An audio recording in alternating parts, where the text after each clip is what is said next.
Our story begins with a young man named Kim Jong-gyum, who is in solitude, reflecting on the bizarre and unfortunate series of events that have led him to his current predicament. He recounts how Kim Sol, a man he never expected to meet, forces him into the world of boxing.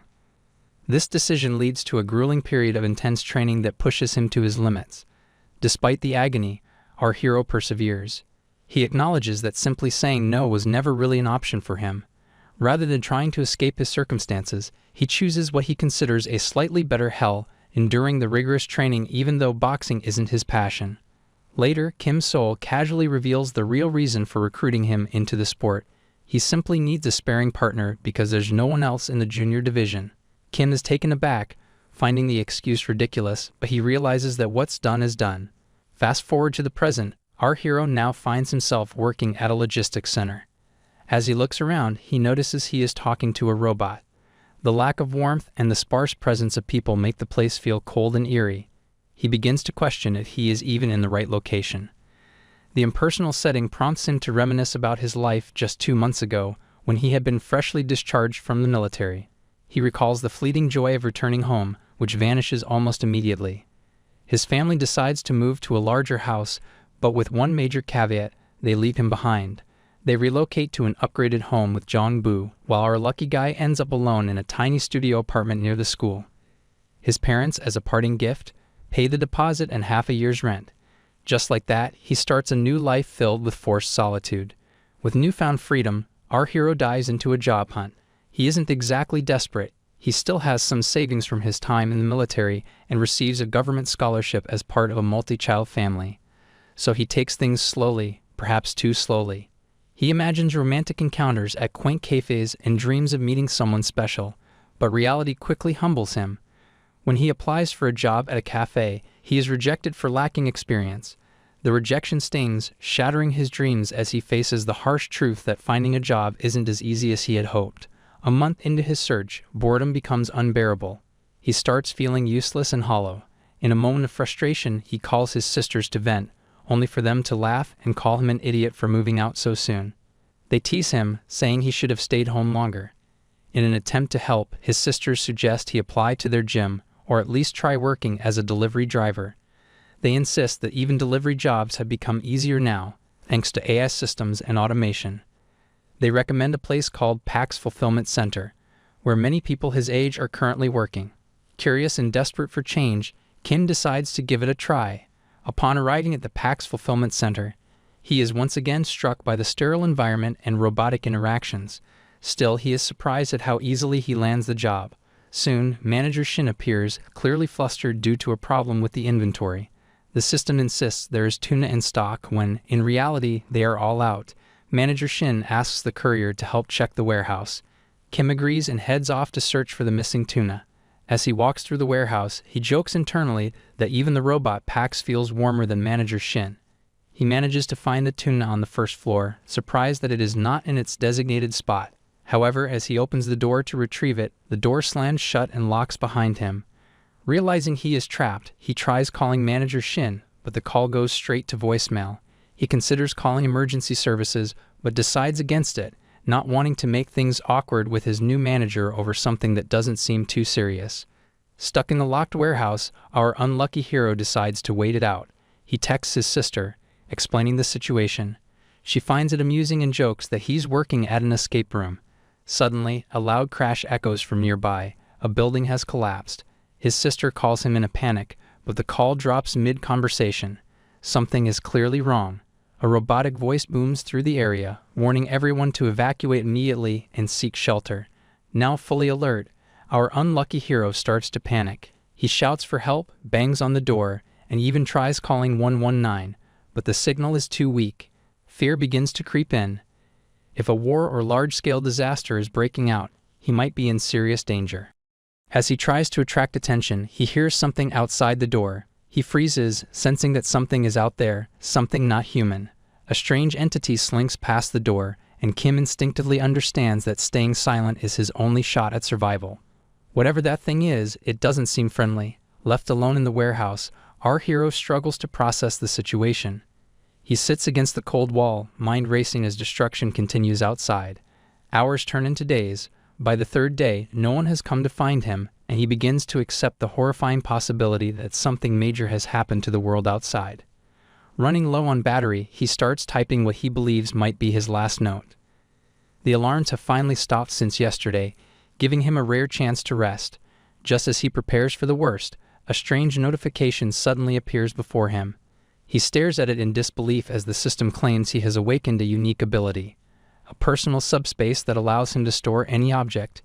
Thinking he's hallucinating, he decides to play along and instructs the system to store the entire PAX fulfillment center.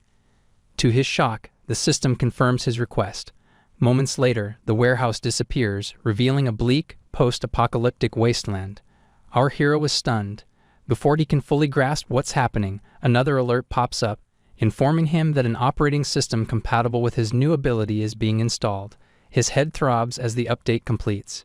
He recalls a thunderous roar he heard days ago and wonders if it came from some beast, perhaps a gorilla or a bear. Before he can finish the thought, a massive orc-like creature charges at him, roaring ferociously. Filled with terror, our guy realizes the orc is getting closer. Just in time, a final notification appears stating that the synchronization is complete.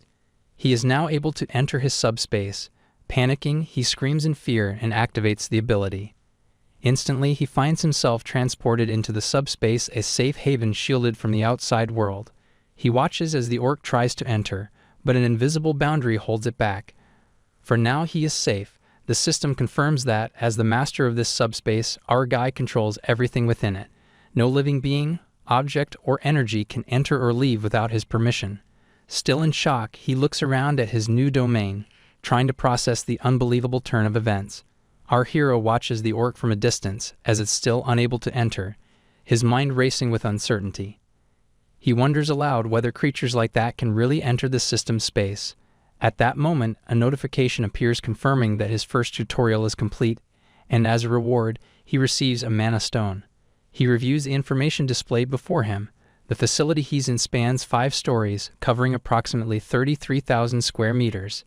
It boasts a shipping speed of 60 kilometers per hour, allows only one shipment at a time, and has a maximum shipment size of 2 meters. As he's processing this, the system alerts him that maintenance will begin in 2 minutes. It explains that in order to keep things operational, the mana stone must be used to power the facility. 1 mana stone, it claims, can keep the facility running for 24 hours.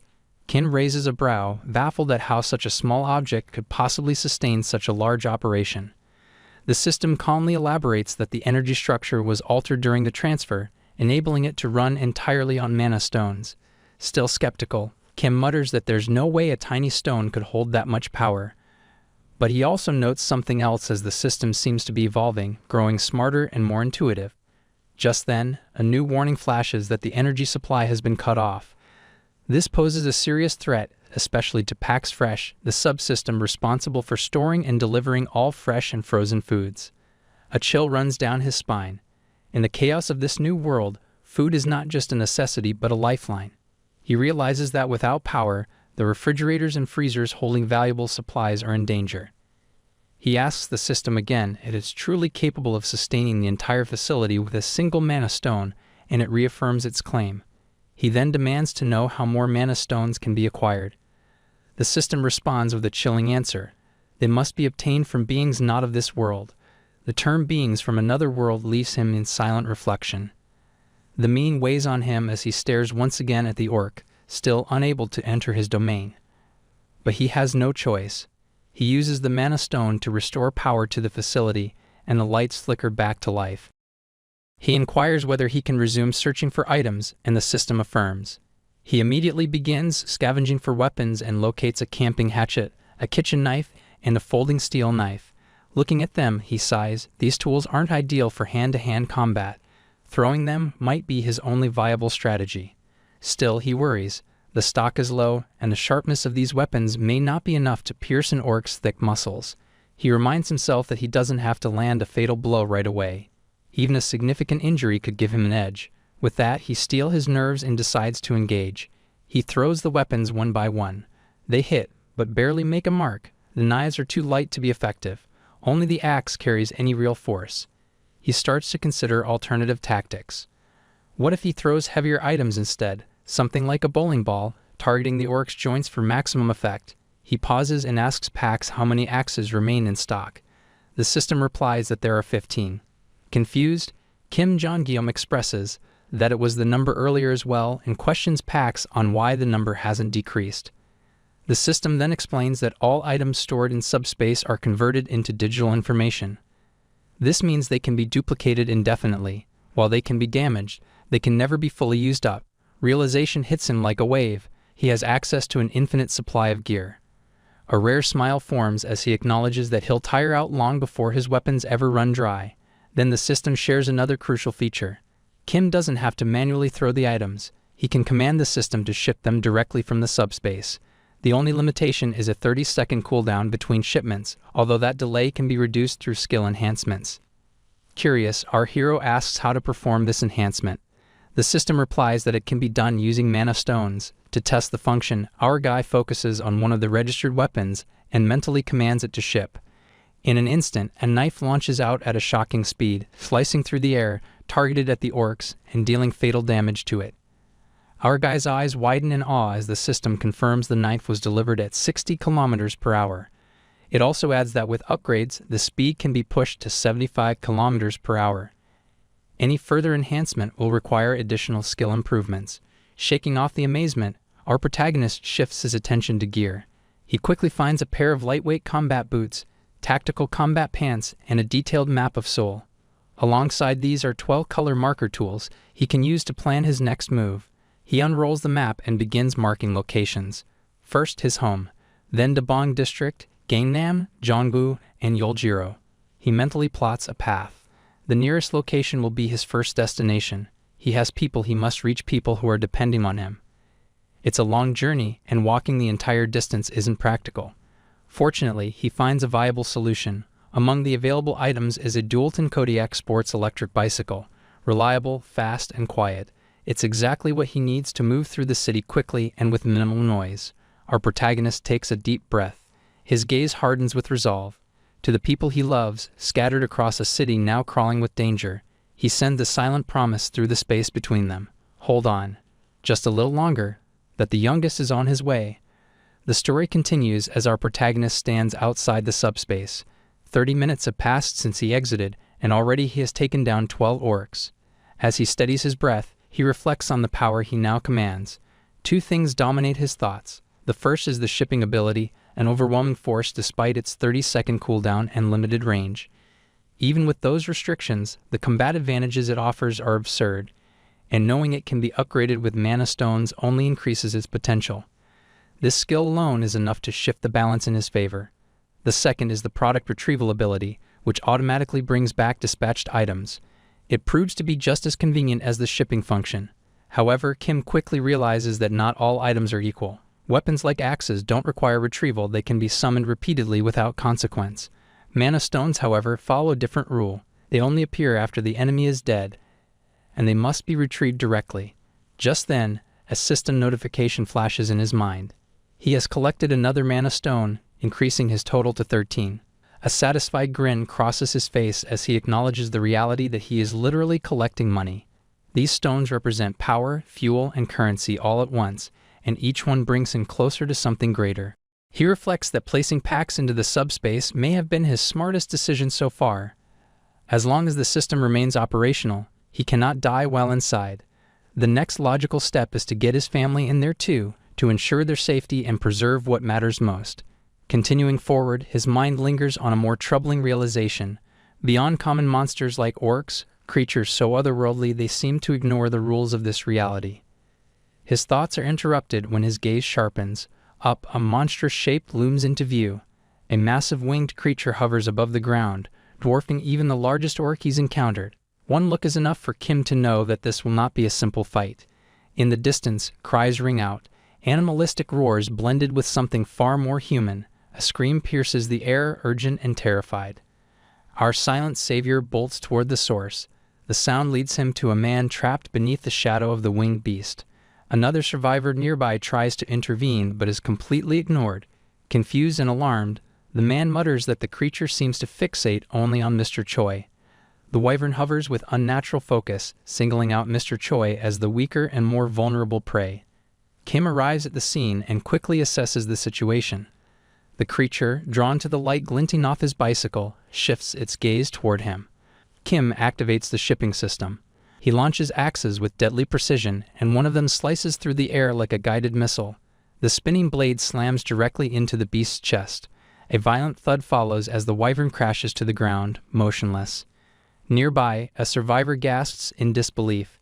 His wide eyes remain locked on the fallen monster. A wyvern felled by a single axe. It defies everything he thought possible. Then, seeing our silent savior calmly approach on a bicycle, awe overtakes him. The man immediately assumes this has to be a soldier, someone trained and deadly. The survivor rushes over, his voice shaking with gratitude. He thanks Kim profusely, insisting that he saved their lives. Still catching his breath, he remarks how rare it is to see someone with such composure in the middle of chaos. The image of a soldier in his mind grows stronger. But Kim corrects him. He's no soldier, just a PAX Fresh Center employee. He adds, without explaining further, that he understands how abilities work. The survivor pauses for a moment, clearly impressed. Even if Kim isn't military, it's obvious to him that these are not ordinary skills. With a tinge of envy, he admits that he doesn't have an ability of his own. He is something humble, something he jokingly refers to as the driver's ability. Still, he expresses genuine relief. Finding someone like Kim in this place feels like a miracle. He nods, saying that he understands abilities enough to recognize that Kim's are special. Once again, he offers his thanks. He then shifts the topic, bringing up others who might still be alive. Block C, he explains, had been filled with people because of the logistics center. But after the incident, most didn't survive. According to him, around 10 to 15 individuals are still alive, hiding in the underground terminal beneath Block E. He and a few others had been searching for a passable road when the building vanished. The man invites Kim to join them. He explains that the 4th basement floor is safe. No monsters have ever appeared there, and it's quiet. They even have snacks. At the very least, it's a place to rest without fear. Kim's attention sharpens at the mention of vehicles. If they're nearby, then maybe, just maybe, he can reach his family sooner. That alone makes the offer worth considering. He agrees to go with them, understanding the value of gathering more information. Still, he remains cautious. Trust is a luxury he can't afford in this world. Worst case, he can always retreat into the safety of his subspace. He also notes something critical. These people have no idea what kind of ability he truly possesses. That gives him a significant advantage. As long as he keeps his cards close, he controls the situation. As the group walks together through the dim, then they reach the other survivors, and Kim notices someone unfamiliar, a man standing over a dead orc, his expression grim and intense. But something about him feels off. A chill runs down Kim's spine as he studies the man's aura. It's cold, wrong, dangerous. In the meantime, the group reacts swiftly, confused and startled by how the orc managed to breach their supposed safe zone. They frantically check to ensure no one is hurt, but the shock leaves them visibly shaken. Within moments, the survivors come to a grim realization. The place they once believed to be secure no longer offers protection. Kim speaks up, his voice laced with concern. He explains that he had been told this area was safe from monster attacks. The mood shifts as the survivors turn their attention to our hero. They introduce him as the man who defeated the wyvern and saved Young-Soo and Bianco. Praise pours in from all sides, admiration clear in their expressions. A woman rushes up and hugs him, thanking him repeatedly, and with a teasing smile, asks if someone like him already has a girlfriend. As things settle, the survivors begin introducing themselves. One man steps forward, Lee Jin-mak, the center manager of the Dean Express terminal. With a firm nod of respect, he thanks Hero Kim for saving his people. He then extends an offer of food and shelter, explaining that the logistics center provided them with a large supply of goods. But the calm is short-lived. Another man interrupts the conversation with troubling news. The logistics center has vanished without a trace. That, he explains, is why they were chased by the wyvern. Shock ripples through the group. The building was enormous, a fortress of resources. Its disappearance seems impossible. Yet it's gone. Lee Jin-mak doesn't deny the claim. He admits they have no idea how it happened, but warns that things are changing rapidly. Danger is escalating, and staying put is no longer an option. He proposes digging through the tunnel as the only viable course of action. Another survivor agrees, and the group collectively decides to push forward. Lee Jin-mak turns to our protagonist, asking if he'll be joining them. He explains that many of the survivors have homes in other districts and need functioning vehicles to get there. They do have vehicles, but all roads are blocked. To the north, a golf course stands in their way. Containers obstruct the eastern path. The southern expressway has been reduced to rubble. The western tunnel remains the only possible route, but it's currently occupied by a group of wyverns.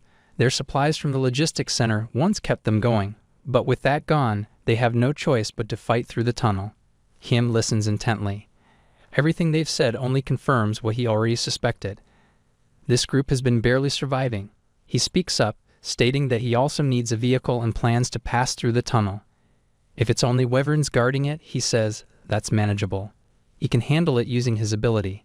Lee Ji-mak looks unsure but ultimately agrees. He knows Kim's power is no ordinary skill.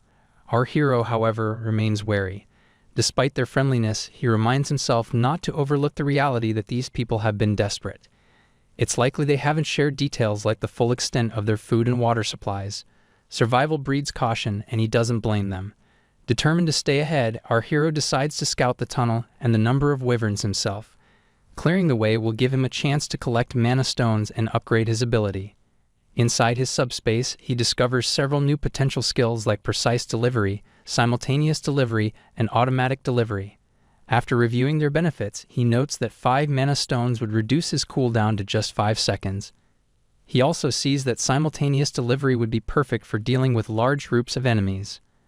Our Shadajir chooses to invest his stored mana stones. 10 go toward unlocking simultaneous delivery, and the remaining 5 toward reducing the cooldown time.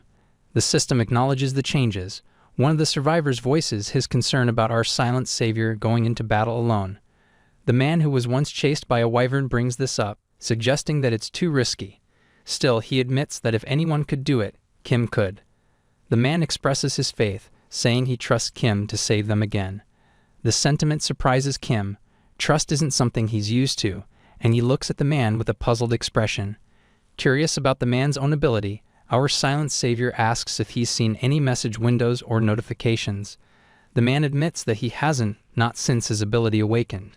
Still, he has a strong feeling about his dragging skill, something he jokingly refers to as a gut instinct. He promises to give it a try. As they prepare to move out, the man climbs onto the electric bicycle. Our hero watches with growing concern. Damaged vehicles clutter the road, making visibility poor, and the man struggles to navigate, though he manages, relying on his ability. Tension builds when the man spots a wyvern ahead.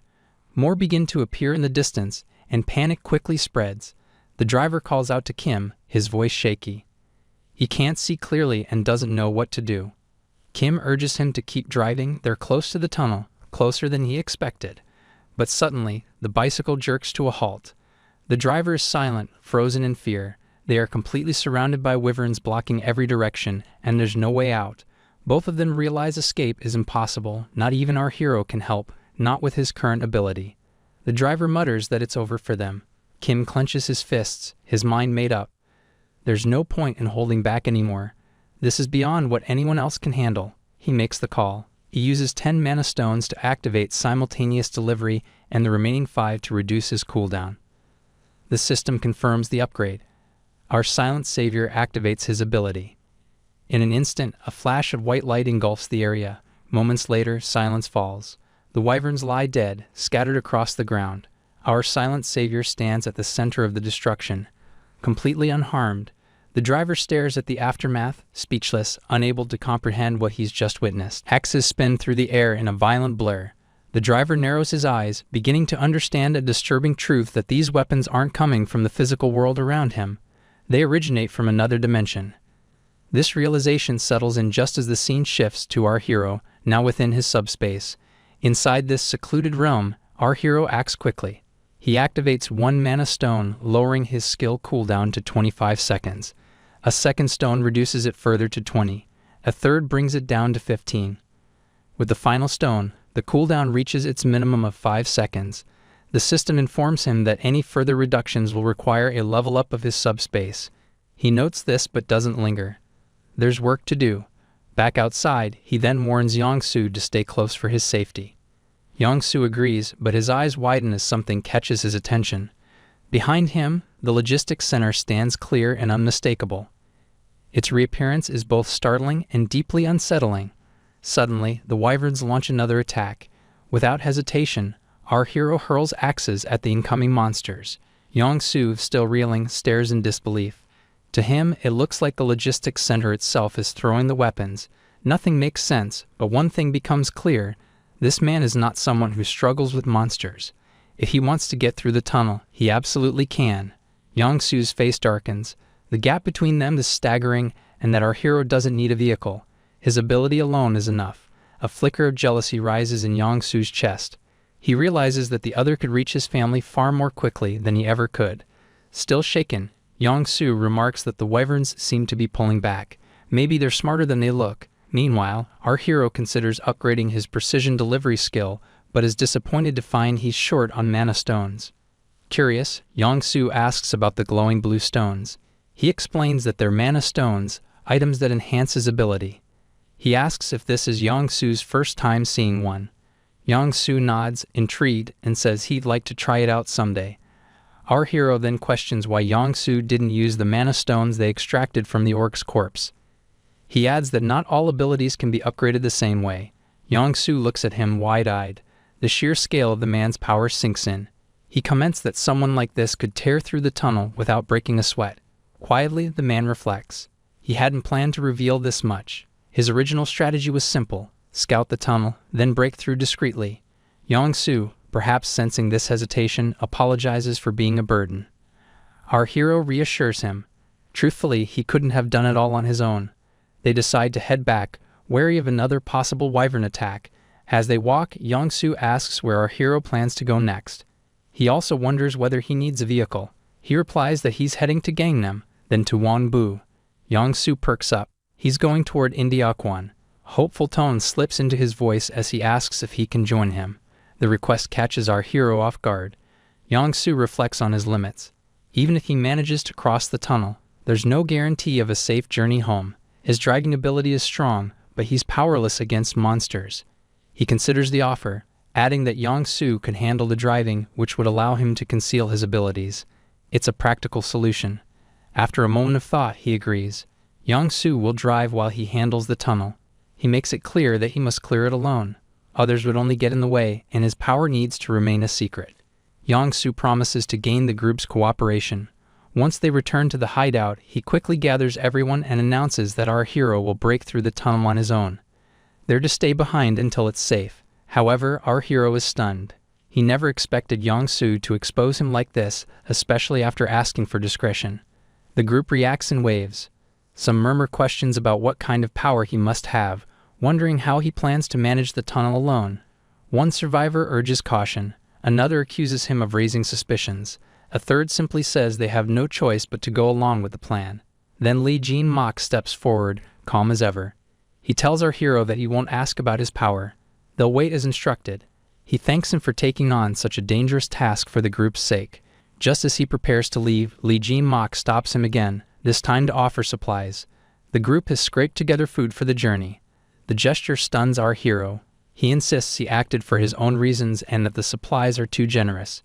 These were probably meant for their families. He tries to return them, but Lee Jin-mak doesn't back down. He tells him to accept the supplies. Sharing them wasn't easy, but they all believe he has family too. Every family matters. Then Jin-mak reveals a small stash of alcohol. It's not much, but he says that's probably for the best. He pours everyone a small drink and raises his glass, a toast for his safe return and the safety of all their loved ones. The moment touches our hero deeply. For the first time in a long while, he feels genuinely connected to others. As the group shares this rare moment of warmth, the scene shifts. He looks forward. The tunnel lies ahead, wide open, scared by destruction. The atmosphere changes. The group gasps at the sight. Without turning back, he then mounts his electric bike. In a solemn voice, he says he will be back. Riding through the dimly lit tunnel, the tension in the air crackles around him. The roar of wings echoes off the walls as a pack of wyverns emerges from the shadows, surrounding the vehicle, and the story shifts into a memory from before the chaos. In this flashback, his sisters bicker playfully, their voices overlapping in a rhythm that feels all too familiar. He recalls his father, who once admitted with a wistful smile that, as an only child, he had always envied the kind of bond his children shared. Reflecting on that moment, he silently acknowledges the truth in his father's words. The bond between siblings is rare, fragile, and deep down, something sacred. The scene shifts to Lee Jin-mak, drunk and heavy with sorrow, speaking openly about how much he misses his son. His voice is slurred, his eyes glassy with unshed tears. The others scold him, their words laced with a mixture of concern and exhaustion, trying to anchor him to the present. But the weight of his grief refuses to lift, lingering in the air like a storm that will not pass. Outside, our hero slips away into the night, muttering that he needs some fresh air. Alone, he walks deeper into the darkness until Yong-soo appears, breaking the silence with a light remark about him being awake. He responds quietly, admitting he cannot sleep. Yong-soo explains that he has kept himself busy. He has loaded the remaining vehicles with goods from the logistics center, making sure to fill them only halfway to keep the weight manageable. Even so, the supplies should more than sustain them on their journey. All 15 vehicles are packed, and with a glance toward Yong-soo, he asks that this remain between them. Yong-soo gives a simple nod. Yong-soo, in that moment, silently marvels at the selflessness before him. It is not often one meets someone who gives so freely, without expecting anything in return. Back inside the tunnel, our hero turns his attention inward, measuring the limits of his abilities. A question stirs in his mind whether it might be possible to place people into his subspace. He consults Pax, the AI, who informs him that such a feat is currently beyond his level. However, once he reaches level 2, he will be able to accommodate up to 20 people. To get there, he must gather 32 more mana stones. His eyes scan the battlefield. Roughly 40 wyverns remain in the tunnel, though some have already fled, making it uncertain whether he can collect enough mana stones to level up. Without the precision delivery upgrade, catching as many as he had would have been impossible. Yet he knows that if he is to protect his family and move them safely through this broken world, then leveling up is not optional, it is vital. Suddenly he feels it. A presence unlike the rest. A wyvern larger, heavier, far more imposing. This one is different. He sharpens his focus, bracing for whatever comes next. Meanwhile, the group left behind grows increasingly uneasy. Their whispered concerns swirl around the absence of their quiet protector. Then, just as the tension nears its peak, he returns. Relief rushes through them. Applause breaks out, mingling with smiles and soft laughter. Hope returns to tired faces. He walks toward them with calm assurance. He thanks them for their efforts and expresses a quiet wish that they all make it home safely. Turning to Lee Jin-mak, he offers his gratitude. Lee Jin-mak meets the moment with equal sincerity, wishing our hero a safe journey to reunite with his loved ones. Meanwhile, before departing, he mentions that if trouble arises along the road, they should check the cargo hold. He has left something for them there. Not a grand gesture, but a small gift to help them keep going. He urges them to move quickly, to reach their families before the world becomes even more unforgiving. With that, he climbs into the vehicle and drives off. As the vehicle hums down the fractured road, our hero cannot shake the sense that something is wrong. The wyvern he sensed earlier felt different, larger, more intelligent, possibly even older. Perhaps it was a leader or an evolved form of the species. The thought lingers like a whisper, a warning that something important might have slipped by unnoticed. A distant sound cuts through his thoughts. Up ahead, the road is a battlefield littered with corpses, broken down vehicles, and monstrous remains. Chaos reigns in every direction. There is no going back, only forward. Beside him, Yong-soo takes in the sight with growing concern. He notes that the road ahead is no longer safe. Twisted barbed wire coils across the asphalt like a snare. It looks like a barricade, something the military might have set up to contain whatever lurks beyond. That in itself is a warning enough. As the vehicle slows, Yong-soo spots something on the bridge in the distance. His eyes widen as the shapes of monsters come into view at the far end. So this is what the barricade was holding back. Without missing a beat, he announces that they must turn around. But our hero stops him. Rather than retreat, he asks if it is possible to bypass the barricade by moving onto the sidewalk. Yong-soo evaluates the terrain and agrees that they can manage it. No better choices remain, and with that they push forward, onward through a world that refuses to stop testing them. The story presses forward as more monsters begin to gather in the distance. A surge of panic rises in Yong-soo's chest, threatening to overtake him, but he forces himself to stay calm. His voice tight, he turns to his companion and asks if he truly plans to continue on this path, to which he affirms the decision without hesitation, adding that there is no reason to retreat now. Yong-soo pauses, momentarily stunned, caught between fear and disbelief. But trust in our hero's judgment anchors him. He gives a small nod and resumes driving forward, the wheels pulling him closer to the growing threat. As they advance, our hero turns toward Yong-Soo and brings up a certain game from the past, a title they both know well, one where 3 different races waged endless war. Recognition sparks instantly in Yong-Soo's eyes. Our hero continues, describing a custom mode from that very game. In it, players relied on limited units and strategic use of defensive terrain to survive relentless waves of enemies. The comparison draws a sharp connection to their current reality. They are surrounded, vastly outnumbered, and outgunned.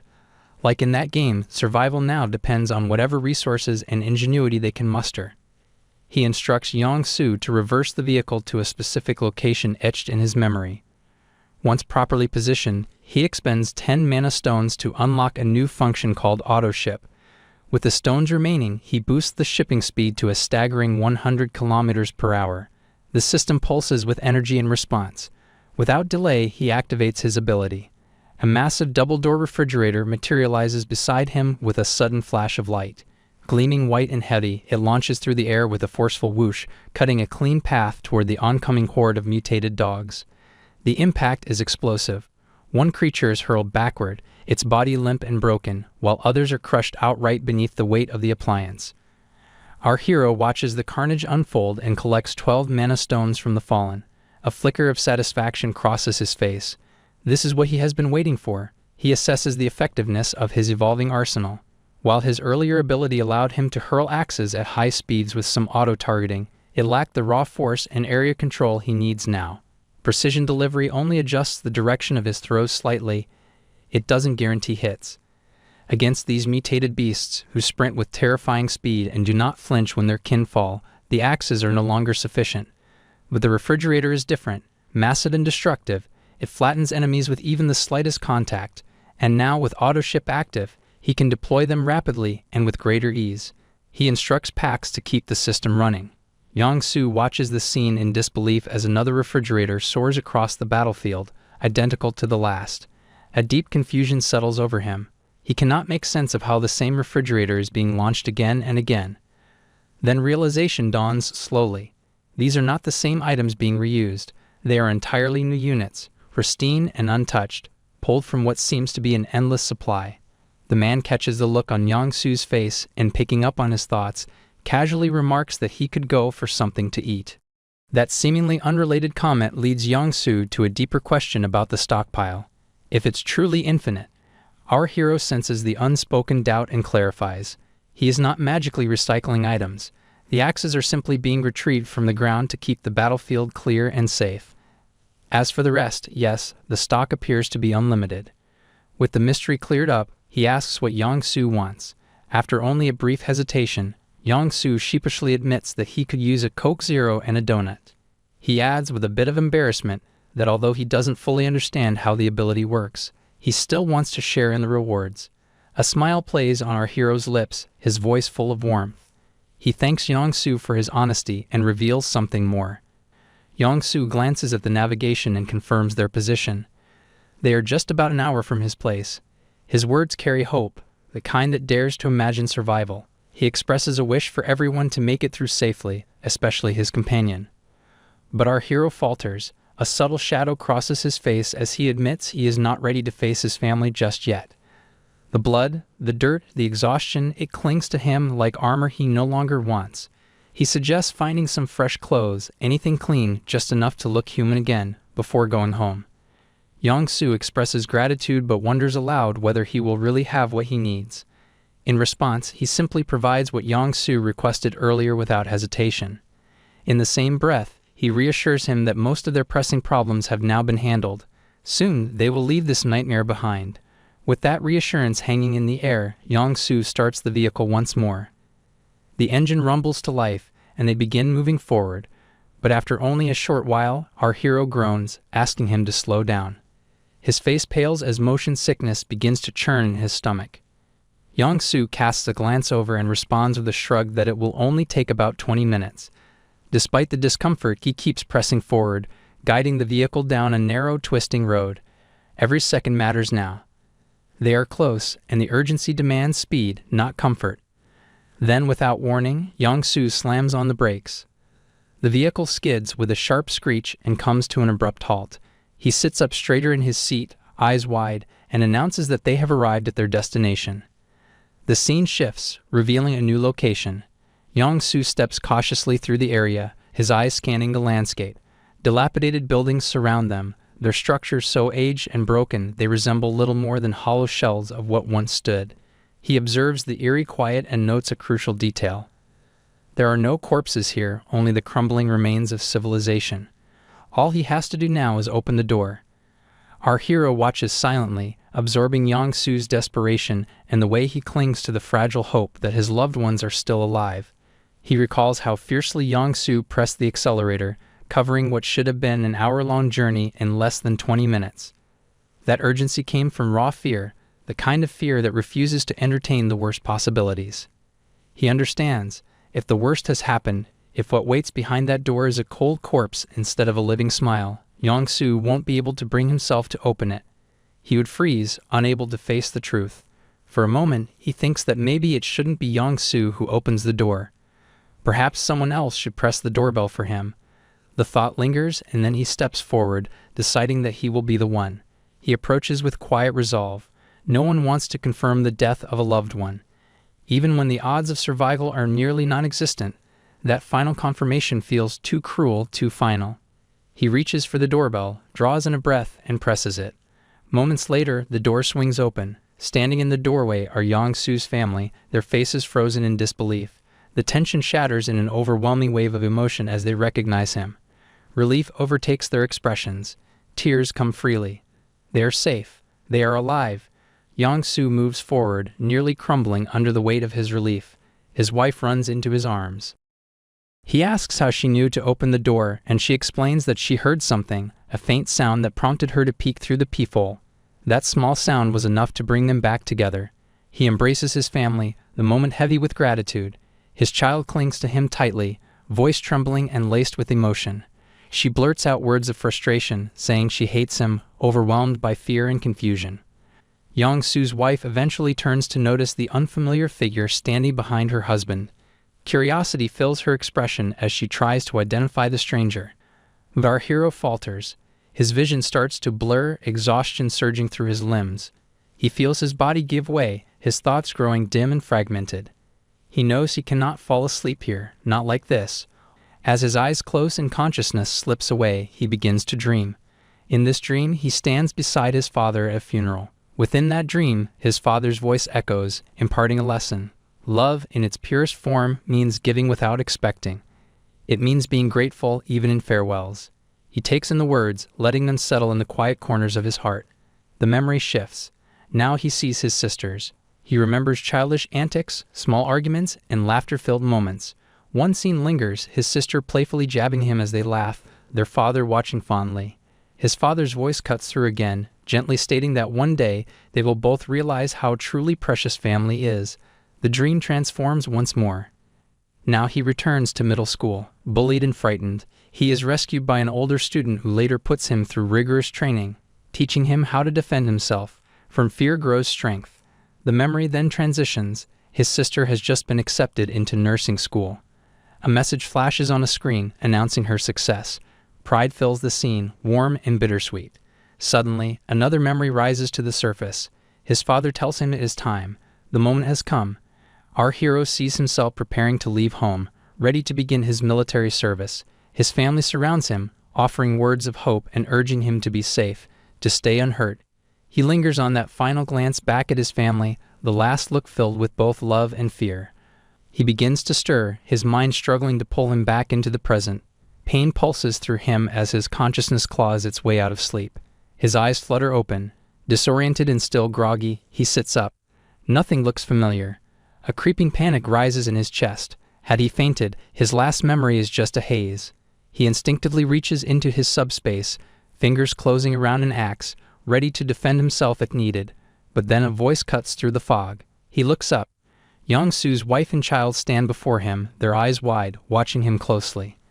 Yang-soo's wife gently asks if he is all right, clearly concerned after he suddenly collapsed and fell asleep. She explains that she chose not to wake him because he seemed to be resting so peacefully. Now awake, Our hero quickly hides his axe and assures her that he is fine. He wonders how long he has been unconscious. She tells him it's been about 3 hours. Her voice softens as she adds that her husband has already told her everything. With deep sincerity, she thanks him for bringing her husband back safely. Every word she speaks radiates gratitude. Our hero, ever modest, replies that it wasn't a one-sided effort. He, too, received much support from Mr. Yong-soo during the journey. He does not accept the praise solely for himself. Still worried for his well-being, Yong-soo's wife insists he must be starving. She encourages him to eat before they continue any further conversation. She mentions that her husband had also refused to eat without him being awake, wanting them all to share the meal. Our hero agrees with a nod. Soon he is led to the table and served a warm, fragrant dish. To his surprise, it is conger eel stew. She admits it's the best she could manage with the ingredients she had on hand. He feels genuinely touched. He notes that right now there is no meal more luxurious than this. He thanks her sincerely and begins to eat. Each bite sends flavors bursting across his tongue. The sweet and oily tang of stir-fried kimchi fuses beautifully with the clean, savory essence of the mackerel. Warmth spreads through his chest, not just from the stew itself, but from the comfort and familiarity it brings. The dish feels like a distant memory, finding its way back to him. When he finishes, he sits quietly for a moment, softly murmuring to himself that he truly ate well. It has been a long time since he had a meal like this, perhaps not since before the apocalypse or even before he left the military. He admits, with quiet reverence, that the flavor even rivals his mother's kimchi stew. It is a compliment he rarely, if ever, grants.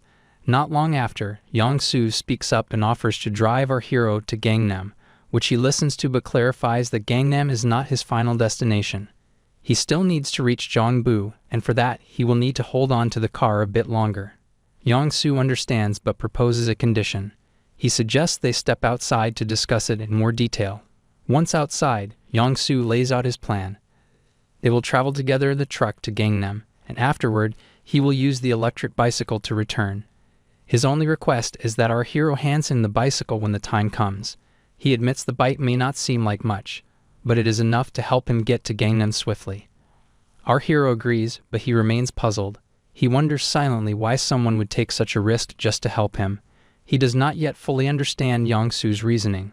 Sensing his confusion, Yong-soo explains. He is confident in his combat skills and believes he can outrun most monsters if necessary. Then, flipping the question, he points out that our hero is helping him too. He answers for him that if it weren't for him, he would have died in that tunnel. There is no doubt in his mind that without that help, he wouldn't have made it out. This is his way of repaying the debt. He emphasizes that they are both trapped in the same brutal world and that by supporting one another, they'd only increase their chances of survival. He admits that perhaps he sounds presumptuous, but he insists that he is not reckless. He is helping not because he wishes to die, but because he believes in settling what he owes. Our hero nods, understanding finally settling in. In return, he decides to share something of his own. Since Yong-soo has opened up about his abilities, it is only fair to do the same. He reveals that his special ability is called subspace. It is a secure dimension where nothing can enter without his permission. As long as he maintains control, he can even duplicate the items stored within it. Yong-soo listens intently and nods in acknowledgement. He then adds a condition of his own that if Yong-soo wants to help him, then he must stay by his side until his business in Jeonbu is finished. He explains that once his subspace levels up further, he will be able to bring others inside with him. He has recently leveled up his ability after defeating the monster dogs. If Yong-soo continues to support him, he promises to protect his family as well. Yong-soo agrees without hesitation. He says he will bring his wife and daughter along and that they should leave immediately. Now within his subspace, our hero uses 100 mana stones to upgrade the ability to level 2. He accepts the changes and makes a mental note to explore the updates later. Then, without warning, he senses an external presence trying to enter subspace. He grants permission, allowing Yong-soo, his wife, and daughter to come in. The three step inside and are instantly overwhelmed by the vast, surreal space that surrounds them. Our hero addresses them calmly, letting them know that if they need anything, they can simply speak to Pax, the AI assistant of this dimension. Everything within this space is infinite. He tells Yong-soo to get some rest while he checks his new functions. He also informs them that they will depart in 30 minutes. Yong-soo's wife offers to prepare some snacks for the journey. Our hero turns his attention inward, now fully focused on examining the capabilities granted by the level up. He now possesses 2 new features, Subspace Lab and Simultaneous Shipping. Our hero reflects on the original version of his subspace ability, on how, at first, it's simple, elegant, and even. He can store an object right in front of him, access it whenever he wants, and block anything from entering unless he allows it. Straightforward, efficient. But then, everything changes as the shift begins the moment he stores an entire logistics center inside subspace. That one daring act triggers something unexpected. The subspace system upgrades on the spot. A new operating system boots up, fully compatible with the subspace's core framework. Suddenly, Pax's A emerges with the Awakening System's OS. The result is explosive. A brand new ability is unlocked as a shipment function. Now he could launch any stored item at a velocity of 100 kilometers per hour. It's absurd, overpowered, and completely unplanned. He hadn't expected any new perks from leveling up. But clearly that's exactly what happens, and then a system alert pops up, confirming that the subspace has officially leveled up. The core function remains that he can store a single physical object in front of him. But there's more. A new feature rolls in as the Subspace Lab. This changes everything. With it, he can combine items, split them apart, even transform them. The possibilities race through his mind like wildfire. Considering the kind of hybrid items he could create with this feature, the thought is thrilling. But then comes the catch. Each experiment costs 50 mana stones. That steep price tag cools his enthusiasm. He shelves the idea for now, deciding it's better to test that ability later. For the moment, all he confirms is that object storage remains intact and safe. A flash of memory strikes him. He recalls the time he stored the Pax's FC inside subspace. The sheer scale of it almost made him question his own sanity. Storing something that massive didn't feel possible. So now he wonders as he questions what about the Earth itself, which he then tries. The subspace rejects the request instantly. No surprise. He laughs at the absurdity of it. Storing the Earth would be a broken ability. Way too overpowered. Just then, Yong-Soo arrives with a report. He's scouted the path to gain them, and the main road appears to be the best route forward. Our hero agrees without hesitation, but curiosity tugs at him. He asks Yong-Soo why he's not with his daughter. Yong-Soo smiles and explains that she fell asleep after playing. The subspace made her feel safe. Then his expression shifts, turning serious. He thanks our hero with genuine sincerity, says he's just as grateful to him as he is to Yong-Soo himself. From now on he's all in. He'll help in any way he can. The atmosphere thickens as Yong-Soo clarifies what he brings to the table. Driving, that's his talent.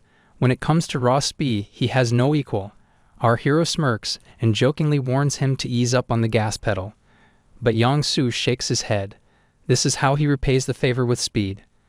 Moments later, they're flying down a rugged road at terrifying velocity. The vehicle roars across the terrain like a rocket. The road is practically deserted. No civilians, no monsters, just silence. Yong-Soo offers an explanation that the area was once a Bronze Age archaeological site. It was never developed or inhabited. The ground might be uneven, but there are no threats here. No shady characters lurking. No predators in the shadows, but that peace doesn't last. Yong-Soo's eyes lock on something ahead. A barricade. Military style, complete with spike strips. He wonders aloud if the military is still operational in this region. But our hero sees through it immediately. These aren't soldiers, just looters in borrowed armor, playing dress-up with military gear. He's certain they've been tracking them for a while. Dodging them now is no longer an option. Without hesitation, he opens a miniature portal beneath the steering wheel and urges Yong-Soo to hide inside. Yong-Soo hesitates, his concern visible. But our hero assures him that if these people wanted to kill them, they would already open fire. He notes that only 3 figures are visible, a small crew. One of the impostors sneers, mocking the driver's skills. They bark out an order, demanding everyone exit the vehicle and reveal the cargo. Their eyes go wide when they see a mountain of supplies, food stacked higher than they ever imagined. They gawk, asking where it all came from. Calmly, our hero responds that it's from a logistics center. That answer flips a switch. One of the thugs mutters that it's time, take him. A heady punch crashes into our hero's stomach, dropping him to his knees. Another attacker yanks a rough cloth sack over his head. Blackness swallows everything. When the world returns, he's inside a dimly lit room. Disoriented, dizzy. They moved fast to assess him. He looks down and freezes. there's a soldier's corpse lying beside him. Then the leader of the group sitting in front of him explains that he had gotten enough information from the guys, and then questions that. Rumor has it he had access to food. They want to confirm that, and the source, our hero, nods, explaining that the food came from the Gunpo Logistics Center. The man responds, sounding both impressed and disappointed. They should have gone after that place first. At this moment, our hero questions where he was, and the man answers in the room, introducing the place as the Joint Command Communications Headquarters. Suddenly, the air vibrates with a screech deep, guttural, and inhuman. A wyvern looms in the distance. Massive. Dangerous. The tension spikes instantly. The leader of the group mentions the creature's identity, says it nearly killed him. His powers barely left a scratch. He points out another soldier, explaining that he watched another soldier die, head crushed into a wall, just for trying to shoot it. If magic is useless, then bullets mean nothing. He reveals that they've been trying to recruit survivors, build a force to fight these monsters. But the military couldn't handle the growing threat, so he took command, created his own system. That's why he hasn't killed our hero. Not yet. He sees value in him. He knows things that could keep them alive. And frankly, the man admits he was starving. Without help, they'd all be dead already. He offers a twisted kind of alliance. Weapons, yes. Food, no. That's where our hero comes in. They'll go back to the logistics center together. No need for fear, the man claims. If our hero joins their so-called family, they'll offer protection in return. Then clarity hits. This place is perfect for subspace storage. No hesitation, no second thoughts. He gives the order to Pax, store the Joint Command Communications Headquarters. The scene kicks off with a thunderous crash. In a blink, an enormous building disappears into thin air. The enemy leader freezes, eyes wide with disbelief as he frantically scans the area. He bellows in confusion, demanding to know where the building went. But the one responsible for this chaos, our hero, takes a step back, staggering slightly as a wave of dizziness hits him, the same kind of disorientation he felt when he stored the packs. That sensation is a red flag. His instincts scream that danger is approaching fast. Without wasting a second, he severs the connection. High above, wyverns explode into the sky, drawn by the echoing noise of the vanished structure. Things spiral out of control as grotesque, razor-toothed beasts swarm the area. Chaos erupts. Panic takes hold. The enemy leader, one of the few left from the now-vanished base, cries out in alarm, ordering his comrades to prioritize the smaller creatures first. His voice cracks with fear. Doubt lingers in his tone. He wonders if their bullets will even scratch these monstrosities. But he clings to hope, believing his ability might turn the tide. His voice breaks through the panic, accusing the rest of betrayal. A hulking wyvern plummets from the sky. Its massive form bears down on them with terrifying speed. Reacting instantly, our hero activates his power, grabs a weak soldier, and yanks him into the subspace. A system prompt flashes in front of him, requesting access confirmation. He agrees. The dizziness returns, a reminder of the system's strain. But it's already in motion. There's no turning back. That storing an entire military base might have triggered unpredictable side effects. He can't afford to ignore the risks. Out of nowhere, the enemy leader charges forward. Each strike lands with bone-rattling force. The air shudders under the sheer power of his blows. A wild grin spreads across his face.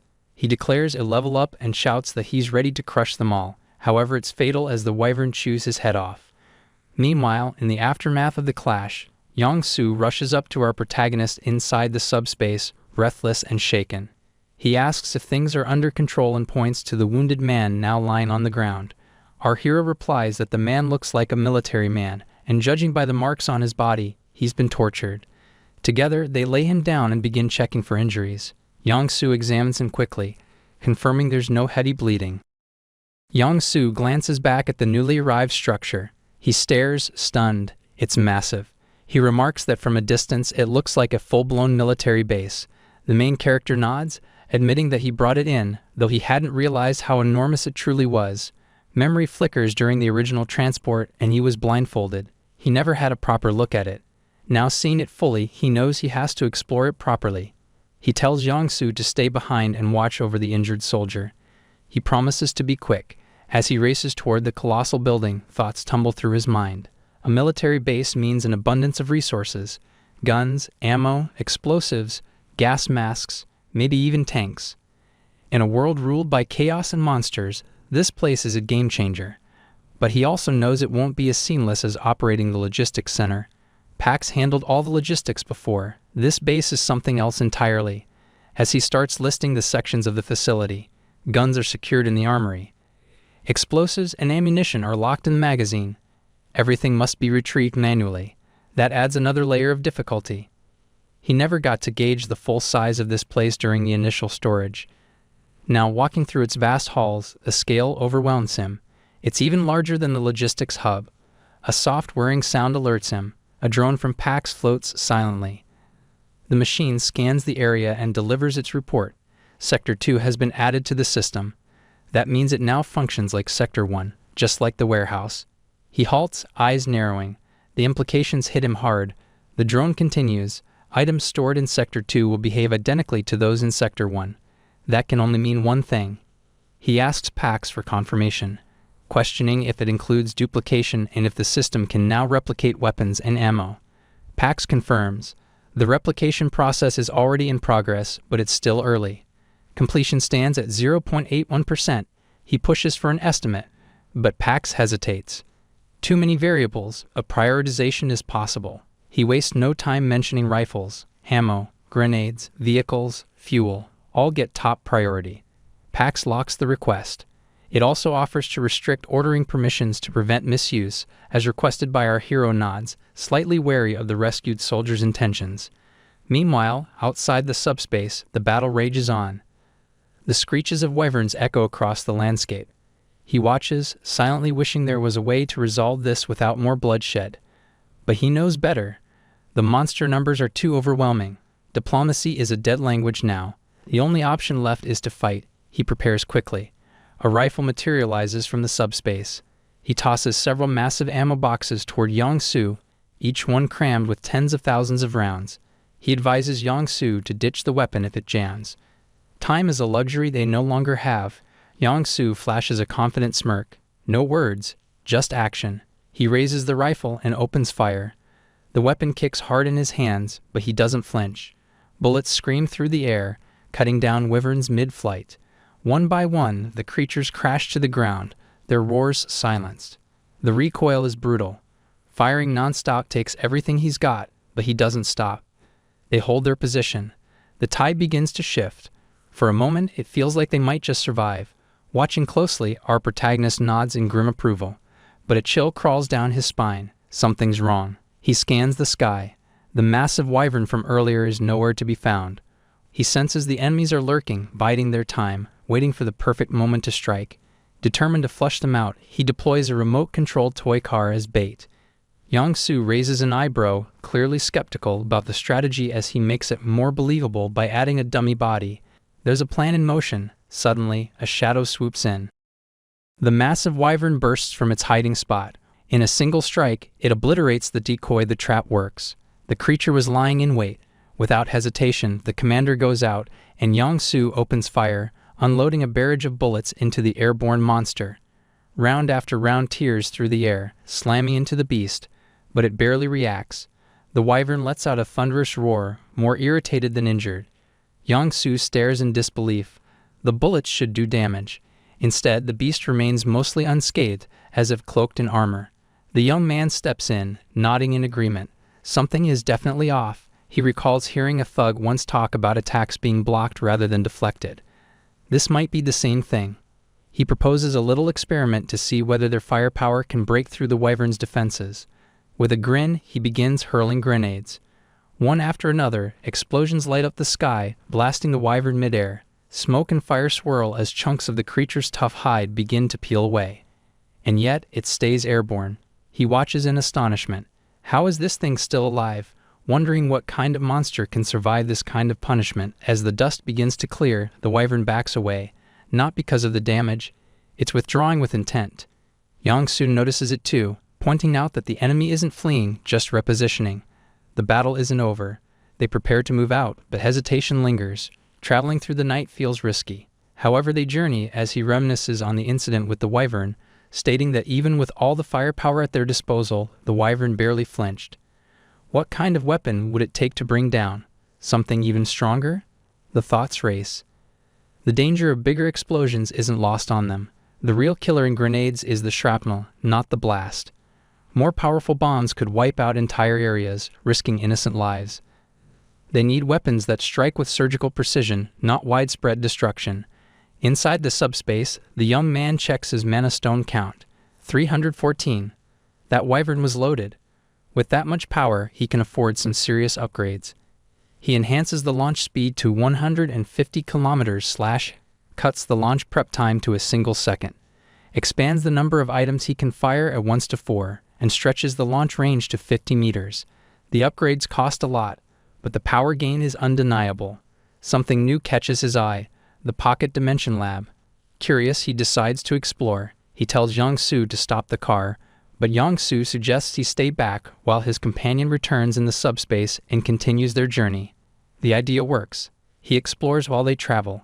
Inside the lab, the space seems unimpressive at first, but Pax explains its functions. 2 main features: combine and separate. Combine merges items, separate breaks them into base components. An idea hits. Questioning if he registers grenades with their pins already pulled, Pax confirms it's safe. Everything in the subspace is digital. No risk of an accidental explosion. He starts uploading grenades. Then his mind shifts to modifications. If he could combine rifles with dual magazines to cut reload time, the possibilities multiply. Meanwhile, Yang-Su drives deeper into the night. Up ahead, the road is blocked. A wall of stacked cars looms across their path. It doesn't look like a natural formation. It feels deliberate, like someone or something made it to keep others out. Then, without warning, the young man appears beside Yang-Su. Calm and focused, he assures him they won't need to turn back. Not this time, not with what he just built. He reaches into the subspace and summons a weapon. With practiced precision, he launches it forward. A deafening impact follows. The makeshift wall erupts outward, cars flying in all directions. The path is clear. Yang-Su stares in amazement. What kind of weapon was that, realizing it's a stack of 20-kilogram weights? Launched at high speed, they act like a battery ram, the kind of force that gets the job done without the risk of collateral damage. 2 men stand in stunned silence, eyes locked on the crumbled barricade of cars before them. One mutters that the wall shouldn't have fallen so easily, while the other points ahead, wide-eyed at the mysterious figure emerging through the settling dust. Calm, composed, and unmistakably confident, the man looks forward, casually greeting the pair, and asks if Nurse Kim Joyeon is nearby. The scene suddenly shifts, diving into the past. Joyeon sits hunched over a pile of textbooks, eyes locked in focus. Her younger siblings gather around, puzzled by her sudden studious behavior. They tease her, wondering if she's sick or if they need to call Mom. Joyeon doesn't flinch. Her voice is firm as she declares her dream: no matter what happens to the world, she's going to help people. Her resolve is unshakable. Even as her body weakens, even as her condition deteriorates, she continues. Her sister suggests going to the hospital, but Joyeon refuses. She pushes through the pain, and her perseverance pays off. Her grades soar. Celebration erupts in her household when she finally gets accepted into nursing school. Laughter, pride, and hugs fill the air. Back in the present, Joyeon rushes out of the hospital. Her eyes land on the familiar figure, and relief washes over her. She checks him quickly, hands scanning for injuries. He brushes off the concern with a reassuring smile and introduces Yang-Su, who stands nearby. Joyeon bows in gratitude and hands Yang-Su a chocolate bar as thanks for helping her brother. Yang-Su waves it off, joking that he's had enough chocolate to last a lifetime. Time is short. The main character tells Joyeon there's a patient who needs help. She asks where, and he simply points to himself. The patient is inside his subspace, a hidden realm tethered to his ability. Joyeon pauses, confused, but he quickly explains.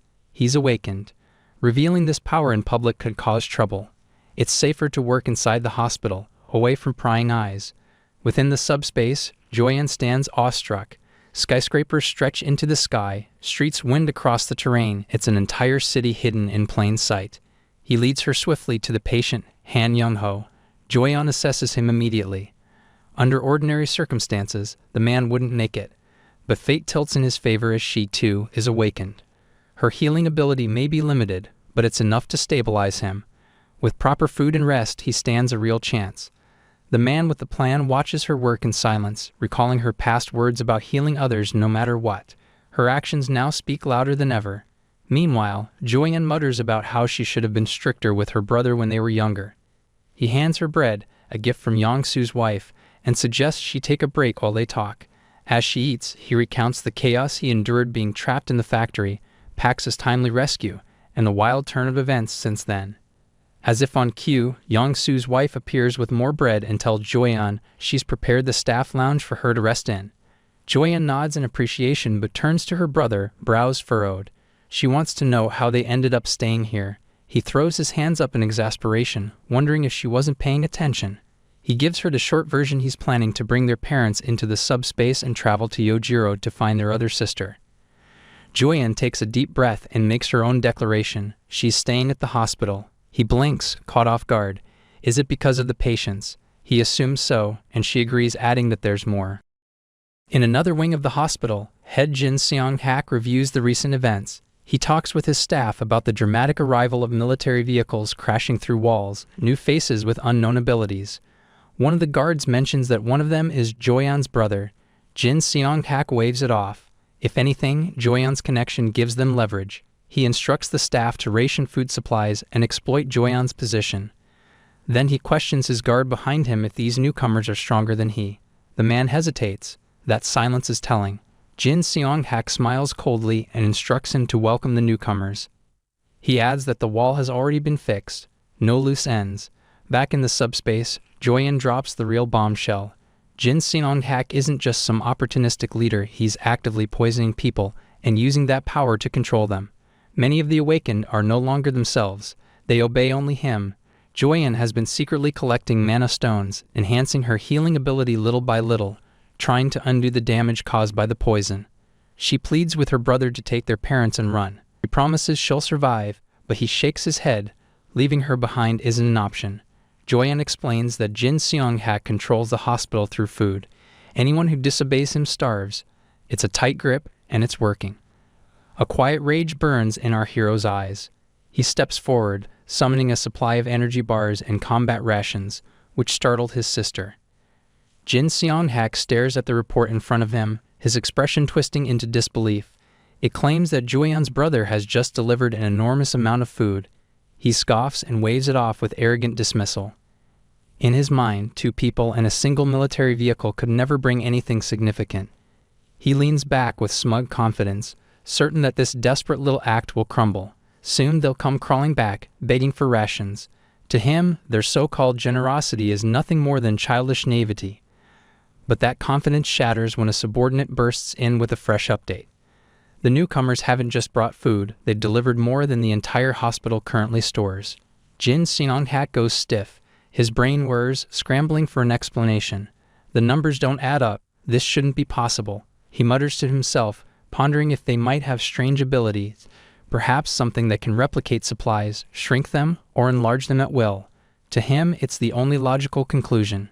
He slams his hand on the desk. They must be ability users. Without hesitation, he issues an order to capture them immediately. Then comes the next move, cold and calculated. He pulls out a vial of a potent, highly addictive drug and hands it to one of his soldiers. The instructions are crystal clear. Get the intruder hooked at any cost. If that fails, eliminate him. Before the soldier exits, Jin Seong-hak demands more information about the second person who arrived alongside him. Meanwhile, inside the hospital, Joyeon's brother moves through the hallways with sharp intent. Each door he pushes open, each corridor he scans, reveals nothing. Frustration prickles at his nerves. The people he's searching for are nowhere in sight. Every moment wasted adds to his irritation. Joyeon catches up and probes about his plan to strip Jin Seong-hak of his real weapon food. He lays it out with quiet precision. Distribute their own food supply, dismantle the system built on addicted ability users, and finally deal with Jin Seong-hak himself. To him, the warlord is nothing more than an irritating obstacle. Curious, he asks Joyeon to elaborate on the abilities of the enemy users. She begins listing them off. One can reseal open cans. Another automates laundry. The man struggles to hide the disbelief flashing across his face. These powers sound laughably trivial, but then Joyeon's tone turns serious as she mentions a name that shifts the mood. Song Kyunggo. She explains that Kyunggo traveled from Yojiro, driven by worry for his hospitalized mother. Unlike the others, his strength is real, terrifyingly real. Joyeon points out the mountain of crushed vehicles outside, revealing that Kyunggo built the entire barricade by himself, with nothing but raw power. Later on, a figure approached from down the hall. He steps forward and calls out to Joyeon's brother, referring to him by another name, Nurse Kim. The man wants to talk in private. He agrees, adding that he too has unfinished business with Hyunga. The taller man steps into the light and confirms what everyone suspects. It's Hyunga. For a moment, confusion flickers across Hyunga's face, but it doesn't last. The moan has already begun to spiral forward. Tension electrifies the air outside. Hyunga wastes no time. He presents a grim choice: either drink a mysterious vial or die. There's no middle ground, but our hero doesn't flinch. Calm and unshaken, he proposes a third option. Hyunga lunges with terrifying momentum, but the moment he moves, his opponent reacts. A glowing portal flashes into existence. With a flick of his wrist, Joyeon's brother launches a high-spin bowling ball straight through the subspace portal. It rockets toward Hyungu at 90 kilometers per hour and slams into him with brutal force, sending the giant man crashing backward across the pavement. He mutters something about the speed, then preps another. Hyunga, dazed and disoriented, tries to understand what just happened. The next projectile emerges slower, heavier, and designed to break bones. Joyeon's brother delivers a firm warning. And then the real assault begins. One after another, 20-kilogram weights pour from the portal. They stack atop Hyungu like a crushing avalanche. Rage erupts from the pinned man as he struggles beneath the growing pile. His muscles scream with effort, but the metal keeps coming, unrelenting and cold. Joyeon's brother watches with clinical calm. He thanks Hyungu for staying still, noting how much easier that makes the process. He promises to remove the weights once everything is secure. Later, Joyeon comes running up, asking if he encountered Hyungu. She mentions hearing a crash. He nods, casually stating that he's heading back. Joyeon spots the broken figure beneath the pile and gasps in horror. She demands to know what happened, but he brushes it off. It has a long story. His focus shifts. He asks if the food has been distributed. Joyeon confirms it has. Now they wait for Young-soo's return. Not long after, Young-soo stumbles in, clutching his head and wincing in pain. He groans about a piercing headache. Joyeon narrows her eyes, instincts kicking in. Something isn't right. She examines his hand and notices a small cut on his finger. Our hero quickly connects the dots. The poisoning must have occurred during the food handout. Joyeon inspects the wound and confirms that this was no accident. It was a deliberate act. They decide to isolate Young-soo for now. He agrees, concern etched across his face. They need Jin Song-hak alive, only he knows the cure. He escorts Young-soo into the subspace. As the door seals shut, a system message flashes. An unidentified external energy source has been blocked. The space remains secure. Inside, Young-soo takes a deep breath and realizes the headache is gone. Relief barely has time to settle before a new figure appears inside the sealed subspace. Realizing that the subspace could cure the issues, he does the same for Sun Hyungu, bringing him in and out of the subspace, making the mind control cut off. Silence follows. The realization dawns that the subspace not only protects the physical body, it guards against mental attacks as well. Back outside, Hyung stands beside his mother's hospital bed. His voice is soft, comforting, and he apologizes and she tells him it's not his fault. He then tells her she should rest. He has unfinished business to settle. The memory of being buried under steel still burns in his bones. But this isn't about revenge. It's about resolution. He leaves with a word of thanks and an apology. He owes a debt. He assures Joyeon he'll return. Later that night, Joyeon and Young-soo speak quietly. Concern lingers between them. Hyunga's strength is overwhelming. Tomorrow could demand difficult choices. Now Hyung storms into Jin Seong-hak's office. Jin Seong-hak stammers, finally understanding the weight of what's coming. He starts to beg, but Hyung doesn't answer. One step forward, one massive punch, and the man collapses, unconscious. The scene shifts to a tense discussion between Joyeon and the protagonist. They stand amidst the chaos of the hospital, debating how to handle the poisoned individual still inside. Our hero suggests a bold solution to bring everyone into the subspace. He admits she can't tell who is addicted and who isn't, so it's safer to cleanse everyone. The plan seems sound, but there's a problem. Moving that many people in the dead of night feels impossible, especially with so many unable to walk on their own, but he reassures them that even a fingertip entering the subspace will be enough to remove the toxins. Once everyone is purified, they can narrow their focus to those still posing a threat under the guise of patients. They brace themselves for a long night, preparing to move people one by one. But before they begin, an old man steps forward. His eyes are clear now, no longer clouded by the poison. He's already free, a sign that something else is at work. And then Hyung appears. His expression is one of relief and genuine gratitude. The realization hits the protagonist that Hyung has already taken care of Jin Seonghak. The need to individually transfer everyone vanishes. Looking over Hyung's bruised yet stable form, the protagonist acknowledges the effort it must have taken and apologizes for launching the weights with so much force earlier. Hyung brushes it off casually. The bruises are minor. What shocked him wasn't the pain, but the sheer absurdity of the attack. Not even the strangest monsters compared to the sight of weights falling from the sky. The protagonist lets out a rare chuckle, admitting he sometimes surprises himself with his own abilities. Hyung then brings up the idea of staying at the hospital. He would prefer if the man who helped save them all remained close, but he understands the need to reunite with family. He thanks him again and wishes him a safe journey. When the protagonist mentions heading to Goljiro, Hyung's demeanor shifts. Alarm flashes across his face as he warns against it. That area has changed drastically. As he left Oljiro, a massive wall began to rise between it and Namsan, growing straight from the earth like a monstrous tooth. It must be the height of a building by now, making ground travel almost impossible. And that's not the worst part. The monsters there are different.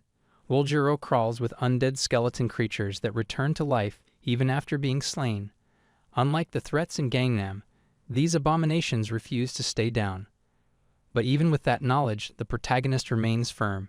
He trusts his second sister's survival instincts. She has always been resourceful and strong, even without powers. If anyone can handle monsters, it's her. Before they can continue, a call comes in from Joyeon stating that the soldier they rescued earlier has regained consciousness. The protagonist heads to the staff lounge, now a temporary safe space within his subspace dimension. Inside, Han Kyung-ho, now awake, expresses heartfelt gratitude for saving his life. He introduces himself as a colonel from the 50th Intelligence Communications Battalion. The protagonist confirms his identity and asks how the colonel is feeling. Kyung-ho, still gathering his thoughts, takes in his surroundings. He notes the presence of what looks like military command, but is confused by the lack of nearby buildings. The man explains they are in the Paxid FC Logistics Center Lounge, safely housed inside a unique subspace ability. Outside lies Gangnam, near the Hanam Bridge. Kyung-ho stares in disbelief as none of it makes sense. Joyeon steps in to clarify that everything he sees is part of this ability, a safe haven crafted out of thin air.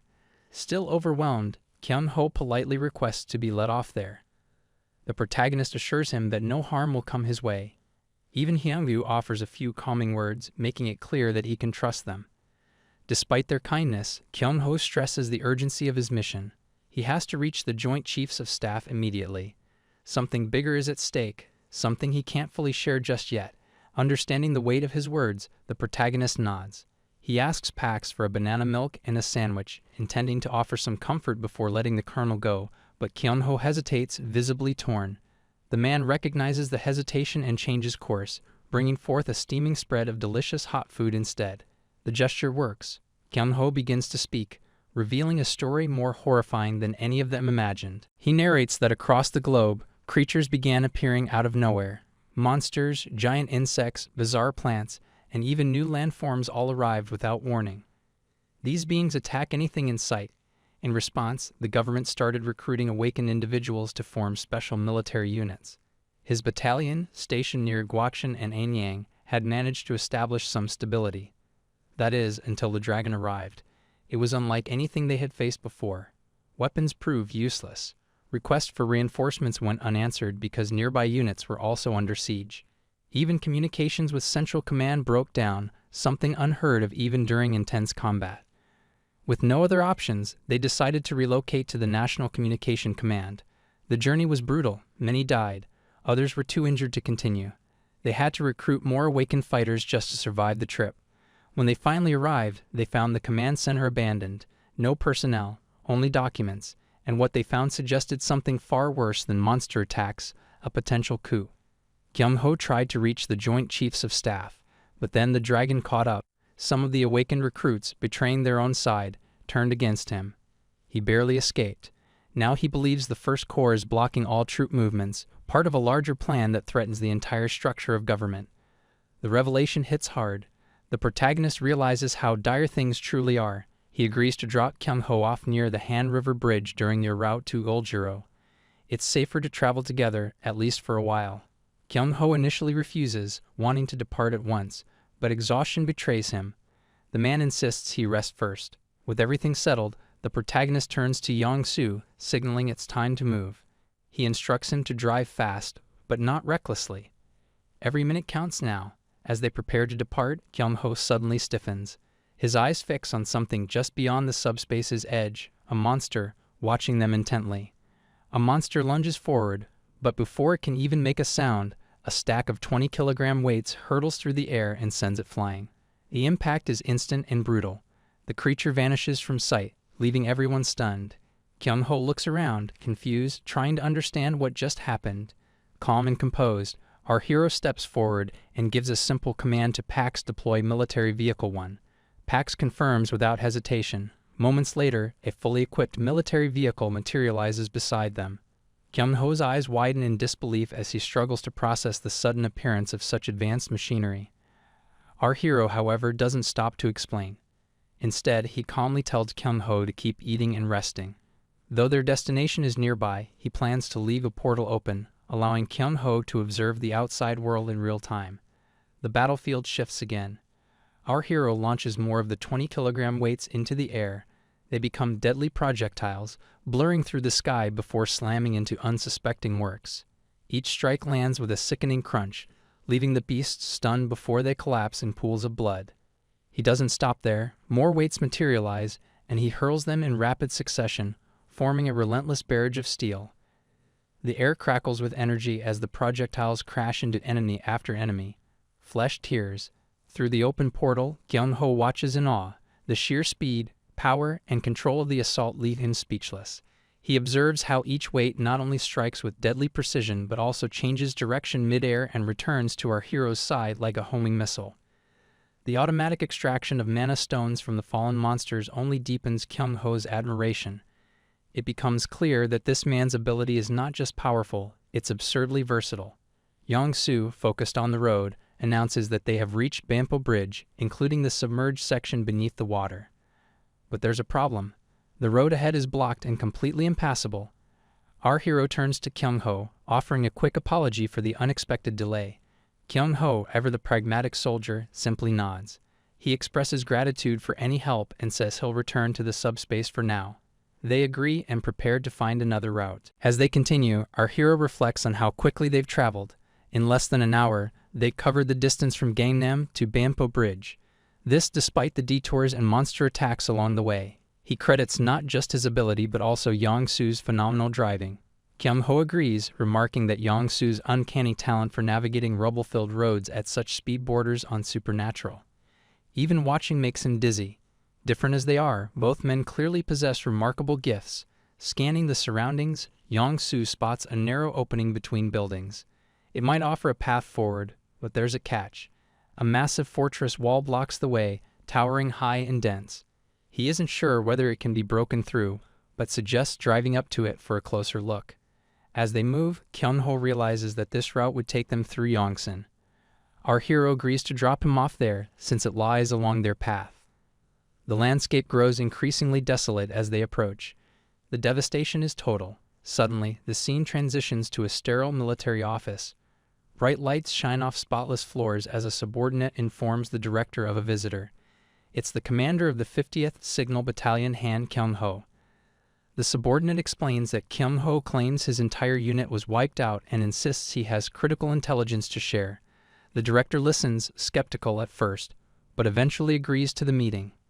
Kyung-ho walks down a brightly lit corridor. His footsteps echo sharply through the silence.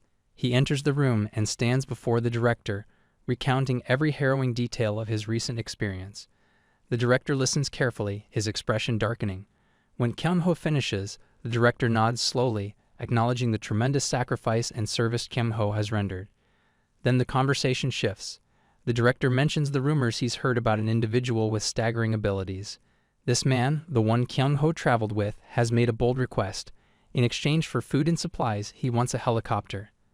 The director admits helicopters are invaluable assets in these times, but if the man's abilities are truly as reported, delivering one might be possible. However, there's a catch. The director reveals the condition. If the man wants the helicopter, he must enlist in the military as an awakened soldier. The nation is collapsing under the weight of this disaster.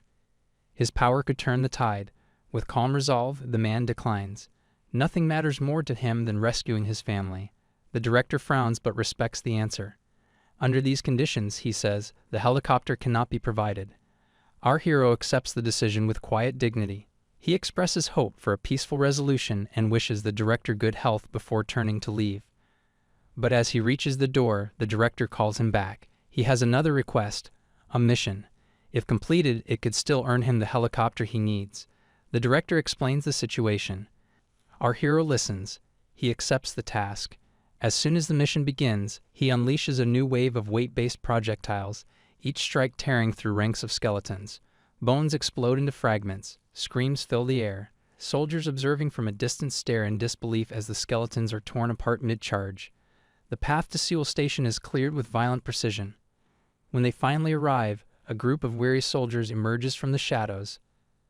Their faces are pale, their bodies thin, but their eyes brighten with recognition and hope. Relief floods the station. A brief exchange confirms their identity. They have been waiting, barely hanging on. The journey back is no less dangerous. More skeletons rise from the earth, but our hero continues his relentless barrage. Each attack is calculated, efficient, and merciless. At one point, he observes a particularly strange skeleton. Its appearance stands out. Its reaction seems different, but there's no time to investigate further.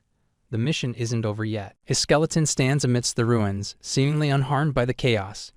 It slowly turns, its empty eye sockets locking onto the main character. With a voice that echoes through the air, it identifies itself as Gawain, one of the 12 Knights of the Night King. Then it questions the humans' presence in their territory and demands to know if he is a mage. The hero, unfazed, comments on the shattered mana stone and how its destruction somehow enables him to understand the creature's language. He wonders aloud if this is yet another application of mana stones. Without missing a beat, he returns the greeting not with words, but with force. A series of attacks fly forward in rapid succession. His shield comes up just in time, deflecting the blow in a spectacular display of sparks as metal scrapes against metal. Watching from a distance, Yong-Soo gasps in disbelief. He shouts his concern as Gawain cleaves the weighty object in two with a single swing of its sword. With a powerful stride, the knight charges forward. Realizing that his standard attacks are doing little to stop the enemy, the hero activates tracking delivery. He spends 50 mana stones, and instantly he gives the command to aim for the chest. Pax locks in and fires. But the knight barely flinches. Annoyed, Gawain mocks the hero's tactics, easily sidestepping the projectiles and scoffing at the predictability. It calls him a foolish mage. But the hero isn't done. 4 weights shoot through the air, one after another, each slamming into the exact same spot on Gawain's chest with thunderous impact. From out of nowhere, he launches a bowling ball straight at Gawain's head. The knight recoils slightly, caught off guard. For the first time, it curses aloud, admitting it let its guard down. It stumbles forward, its movements for a moment uncoordinated and sluggish. Seizing the moment, the hero sends in a barrage more bowling balls, crashing into Gawain's skull, crown, back, and sides. Each strike lands with a resounding crack. The relentless assault overwhelms Gawain's defense, shaking the once unbreakable knight. Yong-Soo, watching with wide eyes, asks what the hero just said before the attack. The response is casual. He told Pax to auto-ship in that order. The hero expresses his own astonishment at the skeleton's ability to speak, then notes with some relief that good old physical impact still gets the job done. Yong-Soo thanks him for the timely rescue, but the hero stays on alert. This isn't over. He explains that the knight, likely due to his formidable armor, is tougher than even a giant wyvern. Adding a massive sword and shield to the mix makes the situation even more dangerous. As expected, Gawain isn't defeated. It rises, fury burning in its empty sockets. Pieces of its armor break away, clattering to the ground and revealing the true form beneath a skeletal warrior, its frame cracked and scorched from the earlier blows. Still, it rages. Still, it fights. However, Gawain's armor continues to crumble, bones peeking through the gaps. The knight snarls more curses at the hero, who analyzes the damage, searching for any exploitable weakness. Then our hero makes a bold move. He instructs Pax to deliver the disc pillars, a multi-directional strike. 4 massive weights emerge from portals positioned around Gawain. In perfect synchrony, they crash inward from all sides. The impact triggers a shockwave that ripples through the ground. Dust and debris explode outward as Gawain vanishes in a cloud of destruction. With one final proclamation of loyalty to the Night King, Gawain collapses into the rubble. As the hero regains his breath, 2 large mana stone fragments materialize before him, along with a reinforcement stone. Yong-Su and the others are awestruck. Even with heavy artillery and tank shells, nothing had brought Gawain down before. But this young man did it. Back at the base, the director awaits. He's not impressed as he reminds the hero of the explicit order to retreat if a skeleton knight appeared. While he acknowledges the success, he makes it clear it won't. He had expected compliance, not improvisation. Still, he extends an offer. He invites both the hero and Yonggu to join their operation, suggesting they reconsider their earlier refusal. The director proposes a deeper discussion once the hero rescues his family, emphasizing how valuable an ally he could be. He then offers to escort them to the helicopter. As they walk, the hero reflects on everything. The pressure of their expectations weighs on him. He barely defeated 1 skeleton knight. Facing several at once, he knows he wouldn't survive as there are at least 11 more. He recalls Gawain's cryptic final words about not dying even in death and wonders what kind of terrifying power the Night King truly possesses. He also notes how oddly ineffective conventional weapons like tank shells had been, especially compared to the surprisingly successful bowling balls. It defies logic, but then again, monsters always do. The director updates him on the situation in Old Juro. High walls have risen, enclosing the area. The military's attempts to investigate have failed. Their reconnaissance unit lost contact. However, aerial surveillance reveals movement within. Civilians and possibly the missing troops are still alive. The hero feels reassured, but he admits he was never too worried his sister is more than capable of surviving, even against monsters. One final development is that the tops of the walls are now curving inward, like a roof slowly forming. The director isn't sure whether it will close completely, but he's grateful they managed to secure a helicopter before it does. They arrive at the helipad. A dated helicopter sits nearby. The hero eyes it skeptically, but the director clarifies that's not the one for him. He points to a sleek, modern aircraft humming nearby, which Yong-Su sees and is in awe of. A powerful military helicopter hovers on the helipad, its sleek body unmistakably that of a high-performance machine. Yonggu bursts out laughing, exhilarated. Their ride is none other than a Blackhawk, and he can barely contain his excitement. The main character expresses his gratitude, stunned by the impressive gift. But the director remains serious, reminding them that even a 3-star general would hesitate before lending one of these out. Yong-Su, practically glowing, announces how touched he is. He can't wait to pilot it. The director, visibly surprised, questions his experience. Yonggu admits it's his first time, but quickly adds a twist. His unique ability as the best driver lets him expertly handle any vehicle the moment he boards it. That talent kicks in now. A glowing notification confirms a new vehicle type has been discovered, helicopter. The system offers to unlock the new piloting skill for 50 magic stones. Yong-Su explains that it's not about leveling up his skill to register vehicle types. The director leads him over to a stack of glowing magic stones, a gift from the military. It's their way of saying thank you for all the help. Yong-Su stares at the pile, a bit overwhelmed. He only needs 50 stones to unlock the helicopter skill, which means the rest are his to use freely. The main character encourages him to make the most of it. With a confident grin, Yong-Su consumes the stones. Another notification confirms the upgrade. He's ready to fly, eyes shining with determination. The main character agrees, but can't help noticing Yong-Su's intense expression. He suggests taking it slow. Yong-Su, grinning ear to ear, refuses. He's not going to hold back. As preparations finish, the protagonist takes a moment to open his inventory. He now holds 2 large magic stones, each worth 100 regular ones, and a single enhancement stone. The sudden windfall catches him off guard. These must be from the skeleton knights defeated during the rescue mission. He uses 1,000 stones immediately to upgrade his subspace ability, confirming that his skills remain usable during the upgrade process. His attention shifts to the enhancement stone. It radiates fire-type energy capable of imbuing objects with powerful traits like ignition or penetration. After a moment of thought, he knows exactly what to enhance, which is the bowling ball. It had proven deadly effective against the armored knight earlier. The system prompts him to describe the newly enhanced item, but he skips the optional step and simply registers the fire-imbued bowling ball into his arsenal. In a moment, Yong-soo calls out that everything's ready. As the helicopter lifts off, the main character receives a wave of notifications. His upgraded subspace now unlocks new features.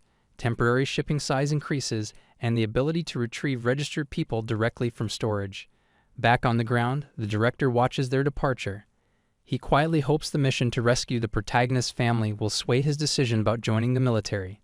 His gaze lingers on their determined expressions as the Black Hawk vanishes into the sky. The main character evaluates his subspace's limits. Although it has been used effectively with massive objects like logistics centers and military bases, it still struggles with unregistered items. Then, a breakthrough the category registration feature allows him to classify external objects under preset types. The Black Hawk qualifies as a military base item, and it costs 107 magic stones, which the registration goes through successfully. Soon after, they return briefly and catch the director off guard. He's confused, wondering if the helicopter malfunctioned. Instead, the protagonist retrieves 2 brand new helicopters from his subspace and drops them on the roof like a magician. The director stands speechless as the duo lifts off again. Far away, deep within a castle shrouded in gloom, the Night King contemplates the situation. He wonders why Earth, despite its low entry permit level, is drawing attention from higher-tier beings. Why would a being like himself lower his status just to cross over into this world? The arrogance of the invading wizard irritates him. Floating beside him, a disembodied skeleton head delivers a report Gawain attempted to communicate with the wizard but was attacked instantly. That confirms the wizard's threat level. Another update follows that humans have entered the castle. The Night King waves it off. They're nothing more than food for Camelot. The roof will soon close, trapping them inside. There's no need for concern. A knight named Lancelot volunteers to take the wizard's head, but the Night King declines, adding that the harvest comes first. The wizard can wait and that Gawain's death is regrettable, but enhancement stones can always be acquired again. Back in the air, Yong informs the protagonist that they're approaching the designated location. But landing proves tricky on the ground. A skeleton knight clashes violently with another fighter. Blades collide, sparks fly. The knight attacks with overwhelming force, but the other figure deflects blow after blow with effortless grace. The main character squints, heart skipping a beat. The combatant is his sister. She moves like a force of nature, each strike deliberate, controlled. But there's a problem. No matter how hard she hits, the enemy won't fall. The impact lands, the damage shows, but the creature keeps coming. She senses the futility of her assault, questioning why the skeleton refuses to go down. A flashback of young Sol Kim watches a mixed martial arts match on television, eyes wide with fascination. Her heart races with excitement. In that moment, she knows that this is what she wants. Without hesitation, she turns to her younger brother, dragging him into her world as a practice partner. It doesn't take long before she overwhelms him, tossing him to the ground with ease. But that effortless victory leaves her unsatisfied. She wants more. She wants stronger opponents. Sol marches to the local playground, seeking a real challenge. She tries her skills on older kids, but none can match her strength and reflexes. Her father, quick to notice her gift, makes a decision. He enrolls her in a professional mixed martial arts gym. It is there that she tastes her first real defeat. Painful, humbling, but necessary. That loss becomes the spark that fuels her relentless drive. What follows is a fiery training montage. Every frame tells a story of grit and obsession. Sol trains harder than anyone around her, sweat dripping from her brow, fists bruised from countless hours of sparring. Her natural talent, fused with unwavering dedication, turns her into a dominant force. By the time she reaches 7th grade, no one in the junior division can touch her. But her pursuit of perfection comes at a cost. She tears the cruciate ligaments in both knees, one after the other. Doctors urge her to stop, but Sol refuses to quit. She presses forward, adding more injuries to her record. Despite the setbacks, she makes her professional debut at age 24, a feat she could have achieved years earlier had her body not paid the price. The flashback fades, and the present rushes back in. Sol now stands in the thick of battle, facing off against a towering skeleton knight. Overhead, Yong-soo pilots the military helicopter, eyes scanning the scene. Inside, her younger brother, our hero, asks Yong-soo to lower the ceiling of the aircraft. He needs a clean shot. Below, the skeleton knight glares at Sol, puzzled by her resistance. His strikes land, yet she remains unfazed. She responds with a smirk, her calm composure mocking him. The knight insists it's not about speed, but technique. Saul tilts her head, thinking aloud. She's never relied on technique, just observation, instinct, and a keen awareness of body language. The knight pauses, acknowledging her raw, untapped potential. If not for the restrictions of the hierarchy, he admits he would have already lost. He recognizes her greatness, suggesting that with time and rank, she could surpass even the highest of knights. A surprising gesture follows. He decides to let her leave. Death looms for those still inside the fortress as the ceiling begins to seal the sky. He offers to speak to the Night King himself, a favor in return for the lesson she unknowingly imparted, a fundamental matter. Up above, the helicopter dips lower and then a flaming bowling ball rockets from the aircraft, trailing streaks of fire. It slams into the skeleton knight's shield with thunderous force. The explosion sends bone fragments scattering like shrapnel. His armor crumbles beneath the sheer power of the blow. Saul stares at the aftermath, visibly stunned. Her brother lands and steps out, a look of relief on his face. Saul recognizes him instantly and rushes to his side. Inside the safety of the subspace, Joanne eyes her older sister curiously. She asks about the barrier Saul seems to wield and the superhuman strength she displays. Saul shrugs it off, clarifying that it's all natural except for the barrier, which is her awakened ability. Their brother urges her to slow down and eat. A wave of relief washes over him. All three siblings have awakened their abilities. All three have survived. He suggests it's time to head toward their older brother's location. Saul, still chewing, shoots a glance and asks how he's managing all this. The helicopters, the subspace, the weapons don't add up. He gives her a tired smile. It's a long story. For now, she just needs to rest. He explains how to use packs to order anything she might need and reminds her to greet Yong-Su's family inside the subspace. Joyeon interrupts, wondering if they're leaving right away. Their brother nods. Time is running out. The fortress ceiling continues to descend, sealing off the sky. He looks up, his face tight with concern. The gap is shrinking. He tries to break through the walls, but they resist every strike. The thought of storing the entire structure inside the subspace briefly crosses his mind, but he quickly shakes it off. Too risky. The system once mentioned that certain items can temporarily increase the shipping size limit, but it costs magic stones, which are resources he knows will become scarcer as he levels up. Even if he uses the stones, there's no guarantee the castle will fit. Worse, he doesn't know if absorbing the castle will pull all of Old Juro in with it. The cost might be catastrophic. Saul steps beside him, echoing the skeleton knight's warning that those who remain inside will face death. The statement haunts them. What does the Night King know that they don't, sensing something is coming? Yong-Su breaks the tension, full of confidence. He assures them they'll locate the Night King in 5 minutes. Their brother barely has time to fasten his seatbelt before Yong-Su kicks the chopper into high speed, pushing it to the limit. The rush leaves him queasy. He clenches his jaw and begs Yong-Su to ease up.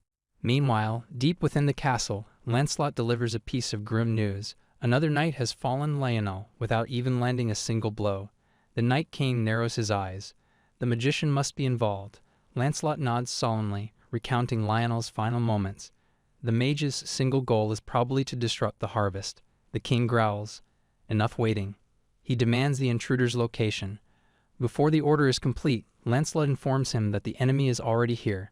The king's expression twists. He underestimated the magician's speed. He demands to know how long until the harvest is complete. Lancelot assures him very soon. Then he sees it. The helicopter approaches. Inside, he spots a figure that doesn't match the reports. Lifeless humans. Confused, the king growls in frustration.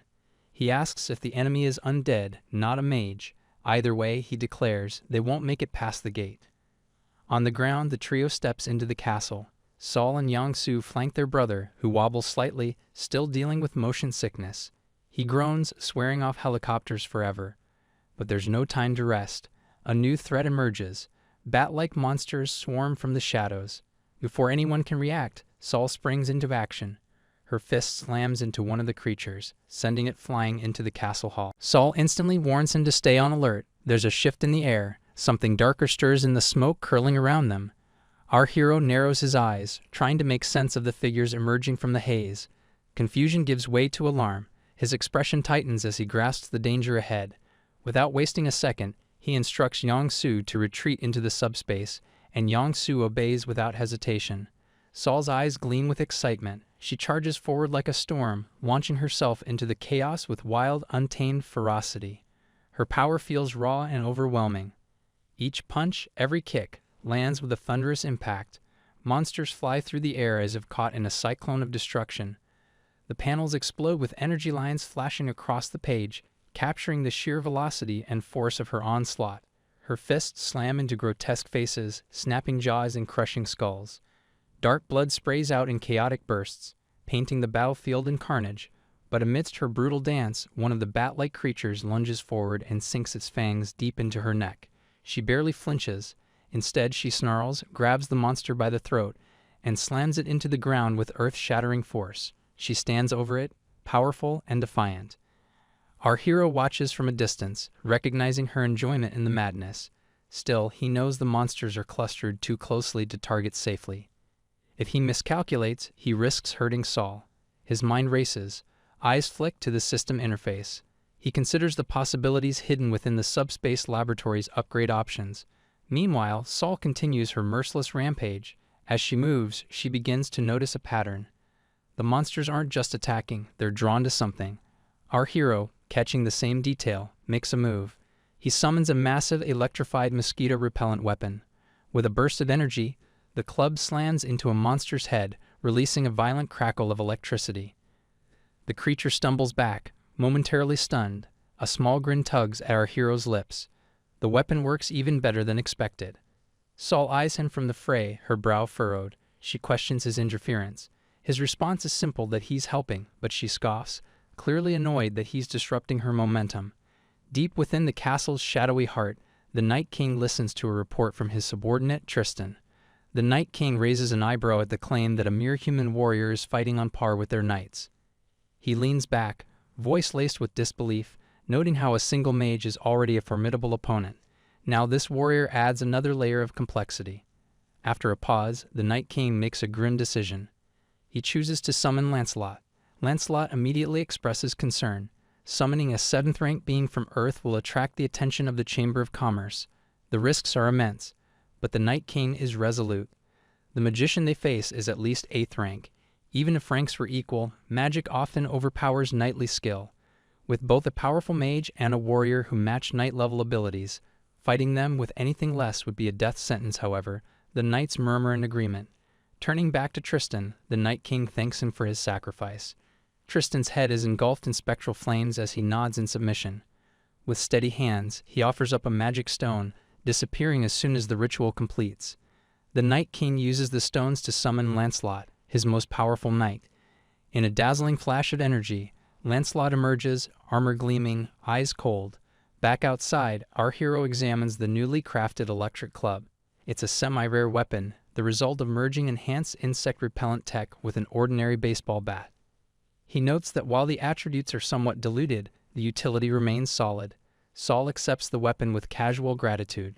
He shrugs, claiming it's nothing special. Their conversation shifts to the bite Saul sustained earlier. It's itching now. With a half-serious tone, she tells him to kill her as she starts turning into a vampire. Far above them, the Night King watches from his throne. His gaze is piercing, eyes glowing with a menacing red hue. He remarks on the irony of a high-ranked magician wandering into such a low-level place. He wants to know why these humans are here, disrupting his realm. Our hero and Saul exchange confused glances. They have no idea what he's referring to. The Night King grows impatient. His voice rises, demanding an answer. Still clueless, our hero shrugs again. That defiance is the final straw. The Night King's fury erupts. He gives a single command to kill them. Lancelot descends from the throne, armor gleaming under the flickering light.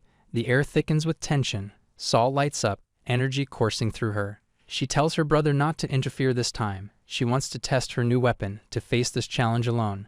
She rushes Lancelot, swinging the electrified club. Sparks fly as it clashes with his sword. The force of her attack makes Lancelot stagger back, clearly caught off guard.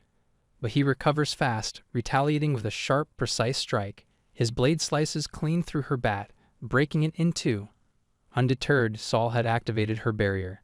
The clash creates a dust cloud that momentarily obscures the battlefield. She steps back, retrieving herself, muttering a curse at the flimsy weapon.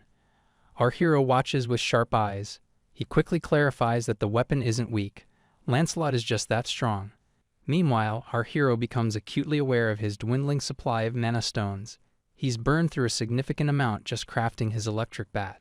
His gaze shifts momentarily to the fallen skeleton knight nearby, calculating the possibility of absorbing its mana stone. But Saul, without breaking her stance, reminds him of the unspoken rule Finders Keepers applies here. That stone is hers. Snapping back to the battle, he raises his hand and summons a barrage of fireballs. They explode toward Lancelot with blazing speed. But Lancelot calmly unsheathes his sword, slicing through each fireball with precision, dodging the rest with terrifying agility. Our hero stands frozen, stunned by the knight's inhuman reflexes. Saul stays low, ducking under Lancelot's wide sweeping strike. She retaliates instantly with a powerful upward slash. Sparks erupt as her blade connects with Lancelot's jaw, sending his skeletal head jerking backward. He stumbles from the impact, but Saul doesn't let up. She charges forward, her strikes hammering into him one after another. Lancelot parries as best he can, but she overwhelms him with speed and sheer aggression. Seizing the chance, our hero unleashes another fireball aimed straight at Lancelot's skull. The impact lands, yet the knight recovers almost instantly, barely phased. A wave of unease washes over our hero. He realizes they're facing a monster beyond their level. With no time to waste, he activates his item recall ability. In a flash, both he and Saul vanish into subspace. The Night King, overseeing the battle, commands Lancelot to pursue them. Inside the safety of the subspace, Saul questions whether the retreat is all about the Mana Stone. Our hero shakes his head. It's not about the stone anymore, it's about surviving. He recounts how Lancelot took a direct hit from a flaming bowling ball and didn't even flinch. There's no denying it, they're up against something far worse than they imagined. Saul nods, finally grasping the gravity of the situation. Just then, Lancelot reappears outside the subspace gate, charging with his greatsword raised. Our hero reacts fast, summoning yet another flaming bowling ball and launching it forward. The ball blazes through the air, crashing into Lancelot. Still, the knight blocks it like it's nothing more than a pebble. Frustration builds as he wonders how Lancelot is blocking point-blank attacks without effort. Saul voices what they're both thinking, as it shouldn't even be possible. The Night King watches the clash from afar, his expression unreadable. He scoffs at our hero's tactics, dismissing them as weak and pitiful. But deep down, he admits the strategy of using dimensional items has its merit. It's a clever idea, especially in a duel between supposed 8th-rank mages. He mocks their arrogance, revealing the truth about Lancelot, as he's a 7th-rank knight immune to their attacks. This wasn't just a flex. It's a desperate move. The Night King is fully aware that summoning Lancelot might bring sanctions from the Chamber of Commerce. But he doesn't care. He has nothing left to lose. Without Lancelot, everything would have already slipped through his fingers. He casts a glance over the battlefield, eyes narrowing at the scattered pile of discarded items, and wonders how they gathered so many in such a short time. Then it hits him that they aren't using magic. These are all summoned items, thrown into combat like disposable weapons. He grumbles at the inefficiency of it all, wondering why someone with such powers wouldn't use spells instead. Back in subspace, our hero pores over the pack's interface. He mentally calculates the mana stone cost of crafting new weapons and activating subspace abilities. Enhancement and item crafting remain as frustratingly expensive as ever. He eyes his most powerful weapon, the flaming bowling ball, but the reality sets in. Even that barely scratches Lancelot. He pauses, deep in thought, a plan slowly forming in his mind. But before he can act, the Night King steps down from his throne, cutting off his focus. The skeletal figure demands to know what kind of ability our hero possesses. This isn't a mage standing before him. This is a human with the power to duplicate items. A moment of silence follows, then the king laughs with cruel satisfaction. He orders Lancelot to lower his weapon. These two aren't enemies, they're potential allies. Lancelot hesitates, confused by the sudden shift in orders. But the Night King continues, his voice dripping with calm malice. He reveals the true secret behind the enhancement stones. They come from the castle itself, Camelot. Camelot, he explains, can generate enhancement stones by consuming living beings. These stones don't just amplify basic items, they supercharge items with special traits. Including Camelot itself, and using these stones, he controls the 12 knights of the castle, Lancelot among them. He offers a deal, a partnership. He proposes mass production of enhancement stones, using the duplication ability of our hero. With time, they'll have all the living sacrifices they need to fuel the process. Once it's set up, They'll possess wealth and power beyond imagination. Our hero listens carefully, his expression calculating. Then he thanks the Night King for the generous offer, but he isn't planning on joining forces. Instead, he turns to Pax and issues a command. Camelot must be stored into subspace. The Night King stares in disbelief, trying to process what's happening. But our hero says nothing. He watches as the massive fortress begins to shrink, collapsing into a miniature form before vanishing entirely. Now holding Camelot in subspace, he marvels at how small it looks. Like a toy, Saul stands beside him, eyes wide with awe. Rage erupts from the Night King. He screams in fury, calling our hero a lowly ninth-rank slave and mourning the loss of his fortune. Dark energy crackles around him, his skeletal frame twisting with madness. Unfazed, our hero gives a cold command. He calls to the knight beside him, Lancelot, and tells him to eliminate the king. Lancelot draws his sword. His eyes glow with ominous purple light. He bows respectfully before striking. The Night King barely has time to react before Lancelot's blade slices clean through him. The kingdom's master falls, undone not by magic or brute force, but by a cunning plan and a single command. The Night King lets out a guttural cry and attempts to defend himself, but it's too late. Lancelot's blade slices through him effortlessly, sending a shockwave of energy pulsing through the remnants of Camelot. The once mighty tyrant crumbles in silence, his reign ending in a flash of steel. Lancelot steps forward and retrieves the magic stone from what remains of the Night King's body.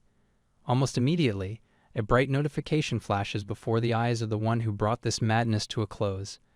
A transfer has been made to Lancelot's dimensional account, along with a hefty sum of magic stones, and is now under his ownership. He stares at the screen, eyes widening at the number glowing before him. His balance now stands at a staggering 3,086 magic stones. The realization hits hard. Saul, ever quick to seize opportunity, notices the notification and nudges him playfully, asking for 1,000 stones in return for saving his life. He shoots her a look, half grateful, half amused, and reminds her just how many weapons he's already crafted for her, each one at the cost of his own magic stones. Unfazed, Saul shrugs and counters that a human life must be worth far more than a few magic stones. He sighs, knowing she has a point, but he bargains her request down to 500.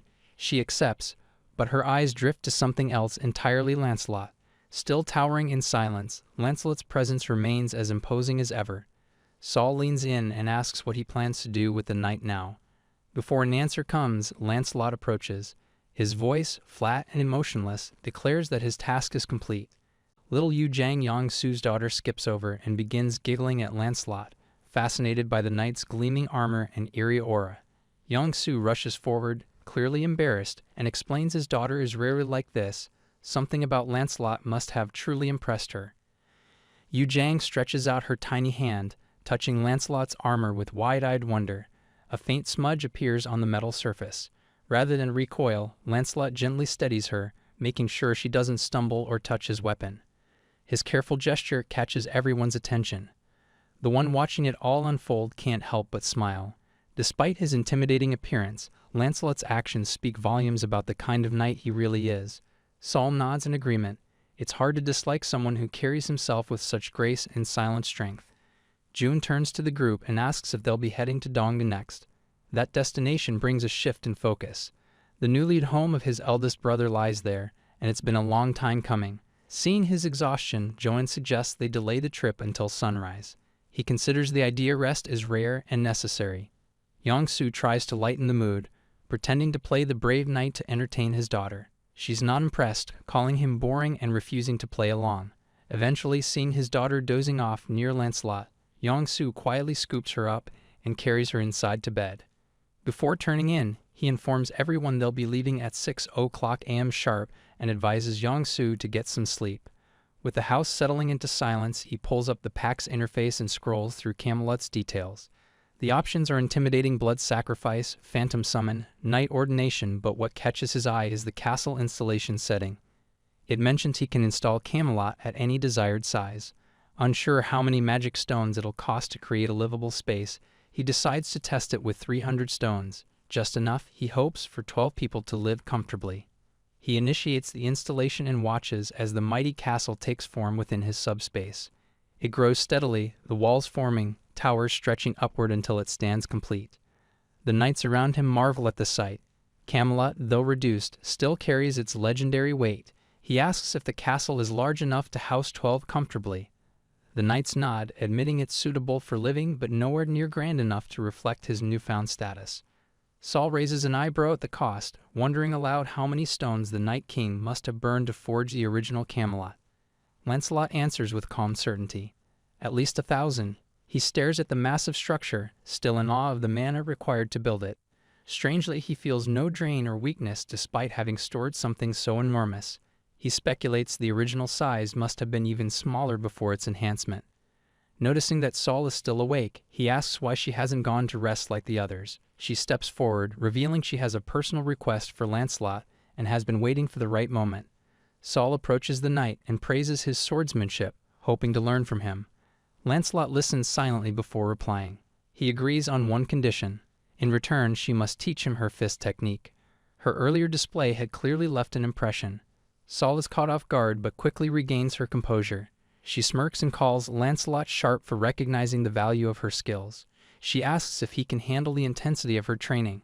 With a spark of excitement, she proposes they begin with a sparring session immediately. Lancelot accepts without hesitation. Saul laughs, clearly impressed by his unwavering spirit. Morning arrives with a roar. Helicopters sweep through the skies above, waking Yong-Su from his sleep. He immediately contacts the others and steps outside.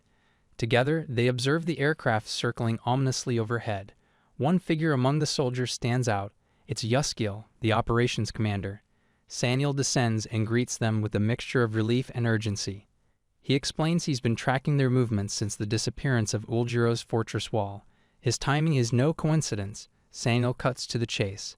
He warns them not to travel by helicopter. The First Corps has staged a coup, seizing control of the air defense systems, and now shoots down any aircraft that breaches their airspace. He outlines the situation. With intelligence provided by Hong Kong-ho, the government traced the First Corps to the northern districts of Seoul. Now entrenched and heavily armed, they've created an unbreakable defense perimeter around a foreign university. Even elite government forces struggle to breach it. He highlights their position on a map and urges them to detour through Nanyangju. But even that route is filled with uncertainty. Grateful for the heads-up, he admits the warning came just in time. A direct route would have led them into chaos. Yet as he considers the detour, another thought tugs at him. His brother and his family are in Donggu. Conflict might be inevitable. He turns to Lancelot, hoping the knight's wisdom might offer some direction. Saniel, noticing the knight, asks if they dealt with the Night King. In response, he formally introduces Lancelot, not as an enemy, as one of them, now an ally. Together, they begin planning. The First Corps may have the upper hand for now, but they're not unbeatable. With Lancelot by their side and allies forming around them, the path forward is uncertain, but it's theirs to shape. The scene shifts to a grim rebel encampment, where goblin-like insurgents guard a group of terrified hostages. Over 200 people sit huddled in iron cages, their expressions blank with despair. Watching silently from above, Lancelot hovers in his ghostly wraith form. This ability stems from a unique feature of Camelot, which allows its knights to freely switch between their knight and wraith forms without any additional cost. Our hero explains the strategic edge this transformation provides. Wraiths, while unable to engage physically, remain unaffected by physical obstructions. They glide effortlessly through solid objects and even soar through the air, making them perfect for gathering intel behind enemy lines. However, there is a price to this power. Summoning a wraith requires 1 enhancement stone and 500 magic stones, the same as calling forth a normal knight. A hefty cost, but well worth the advantage. Back at their command post, Lancelot reports his findings. The rebels are preparing a sinister ritual. Over 200 civilians are held as sacrifices, watched by grotesque mutated soldiers with twisted goblin features. Among the chaos stands the ringleader, entrenched with 9 anti-aircraft guns, creating a formidable defensive setup. The rebels are also preparing to expand their forces with a recruitment campaign in Bang Hakdong. The situation grows more alarming when Lancelot recounts whispers he overheard rumors about the coming of a shadowy figure known only as he who will change the world. These cryptic words linger in the air, setting our hero on edge. Saul, the ever-direct tactician, suggests eliminating the rebels outright. Our hero agrees, but emphasizes precision. If they misstep, they risk sparking a full-blown war with the First Corps. Time is the enemy now. The mission must be executed quickly and cleanly. before reinforcements can be called or the rebels relocate. Lancelot's power is considerable. He stands among the 7th rank, but even he cannot cover such a massive battlefield alone. Waiting for backup from nearby units would take too long. Worse, the rebels' next target is Bang Hakton, the town where our hero's brother lies. That makes this mission personal. A second night summon could tip the scales, but there's a problem with no extra enhancement stones. Unsummoning Lancelot to retrieve his stone, then summoning him again, would be pointless. His strength wouldn't increase, and they'd only waste resources. Our hero laments the impossibility of duplicating enhancement or magic stones, the scarcity of which continues to limit their options. Then Lancelot reminds him they still have the enhancement stone claimed from the defeated Night King. Our hero's eyes lit up, realizing he had forgotten about it. Now the real question arises on which knight he would summon. Lancelot doesn't hesitate. He recommends Bedivere, a prodigious archer whose mastery of long-range combat borders on legendary. Excitement flashes in our hero's eyes. This is the ally they need. Meanwhile, deep within one of the iron cages, a girl in an orange sweater clutches her knees, surrounded by others who are injured, weak, and fading. A goblin guard approaches, eyes narrowing as he notes her relatively good condition. He leans in, whispering an offer to help her escape in exchange for a favor. Suspicion flares in the girl's eyes, but before the goblin can say more, his head is suddenly severed from his body. The girl gasps, frozen in shock. Lancelot materializes before her, his blade dripping as he shatters the cage's lock and silently turns toward the woods. Still trembling, the girl steps out cautiously, her gaze darting toward the mysterious knight who just saved her. Suddenly, a massive explosion erupts in the distance. The rebel camp is rocked by shockwaves as fire and debris rip through the air. Amidst the chaos, one soldier recognizes the blazing projectile that just hit them. Panic sets in. As the dust settles, Lancelot speaks, recounting Bedivere's story to our hero. Despite losing his arm, Bedivere reinvented himself. His sling now strikes with pinpoint accuracy, and his javelins pierce steel. This tenacity earned him a place among the elite. Our hero raises an eyebrow, wondering if slingshots alone can take out heavily fortified anti-aircraft guns. Lancelot, unwavering, assures him that Bedivere is more than capable. The focus shifts back to the rebel base. One soldier spots something falling from the sky and yells for Major Park, only to watch him get knocked out by the impact. Confusion spreads. Then Lancelot appears in their path, a towering presence blocking any route of escape. He speaks with quiet authority, warning them that this territory is not theirs to tread. Mana Stone notifications flood in, lighting up the screen of the dimensional account as the balance surges upward. The flow of rewards is fast, relentless, and unexpected. Surprised by the rapid increase, the protagonist wonders silently if this kind of income is normal. More notifications pop up, the numbers climbing steadily. He nods to himself, realizing he must be doing something right. Yang-Su steps into the frame, his eyes scanning the sky as he comments on the signal proof that the anti-aircraft guns have been successfully destroyed. He praises the flawless coordination between Lancelot and Bedivere, their combined efforts carving a path through what should have been a fortified death trap. Even the army commander can't hide his amazement, openly questioning why special forces are even necessary with knights this skilled. Meanwhile, Bedivere looks puzzled. Though the mission is a success, confusion clouds his expression. He destroyed everything, sent the signal, but now he's unsure of where to go. The map in his hand offers no clarity, the markings vague and directionless. He mutters to himself, wishing he had a horse to scout the terrain. Eventually, he abandons the map and trusts his instincts, setting off based on intuition alone. Inside a captured rebel base, Lancelot interrogates a mutated rebel soldier. His methods are forceful, relentless.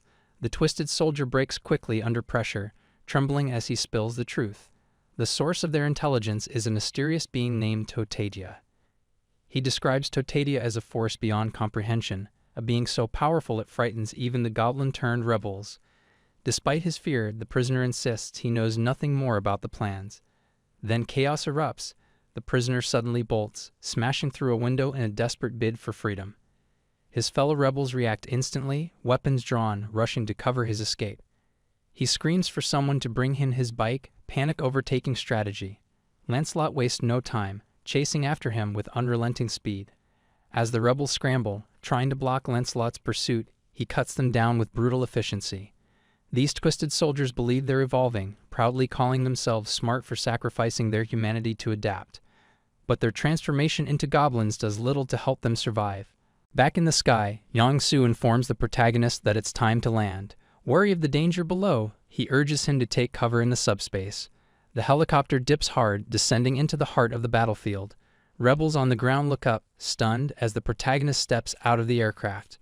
The moment he lands, a mutated brigade commander lunges at one of his companions, sinking monstrous teeth into flesh, tearing away bloody chunks. His body spasms violently, bones cracking, muscles bulging. He ascends into an 8th-tier monstrosity. Lancelot watches with disdain, questioning the commander's decision to abandon humanity for power. He wonders aloud if all goblinized soldiers have made the same pact, sacrificing their essence in exchange for advancement. The mutated commander confirms it with a wicked smirk, his form pulsing with dark energy. Disgust tightens the protagonist's features. He turns to Lancelot, asking about his current rank. Lancelot answers confidently 7th tier and assures him there's no need to step in. Their advantage remains intact.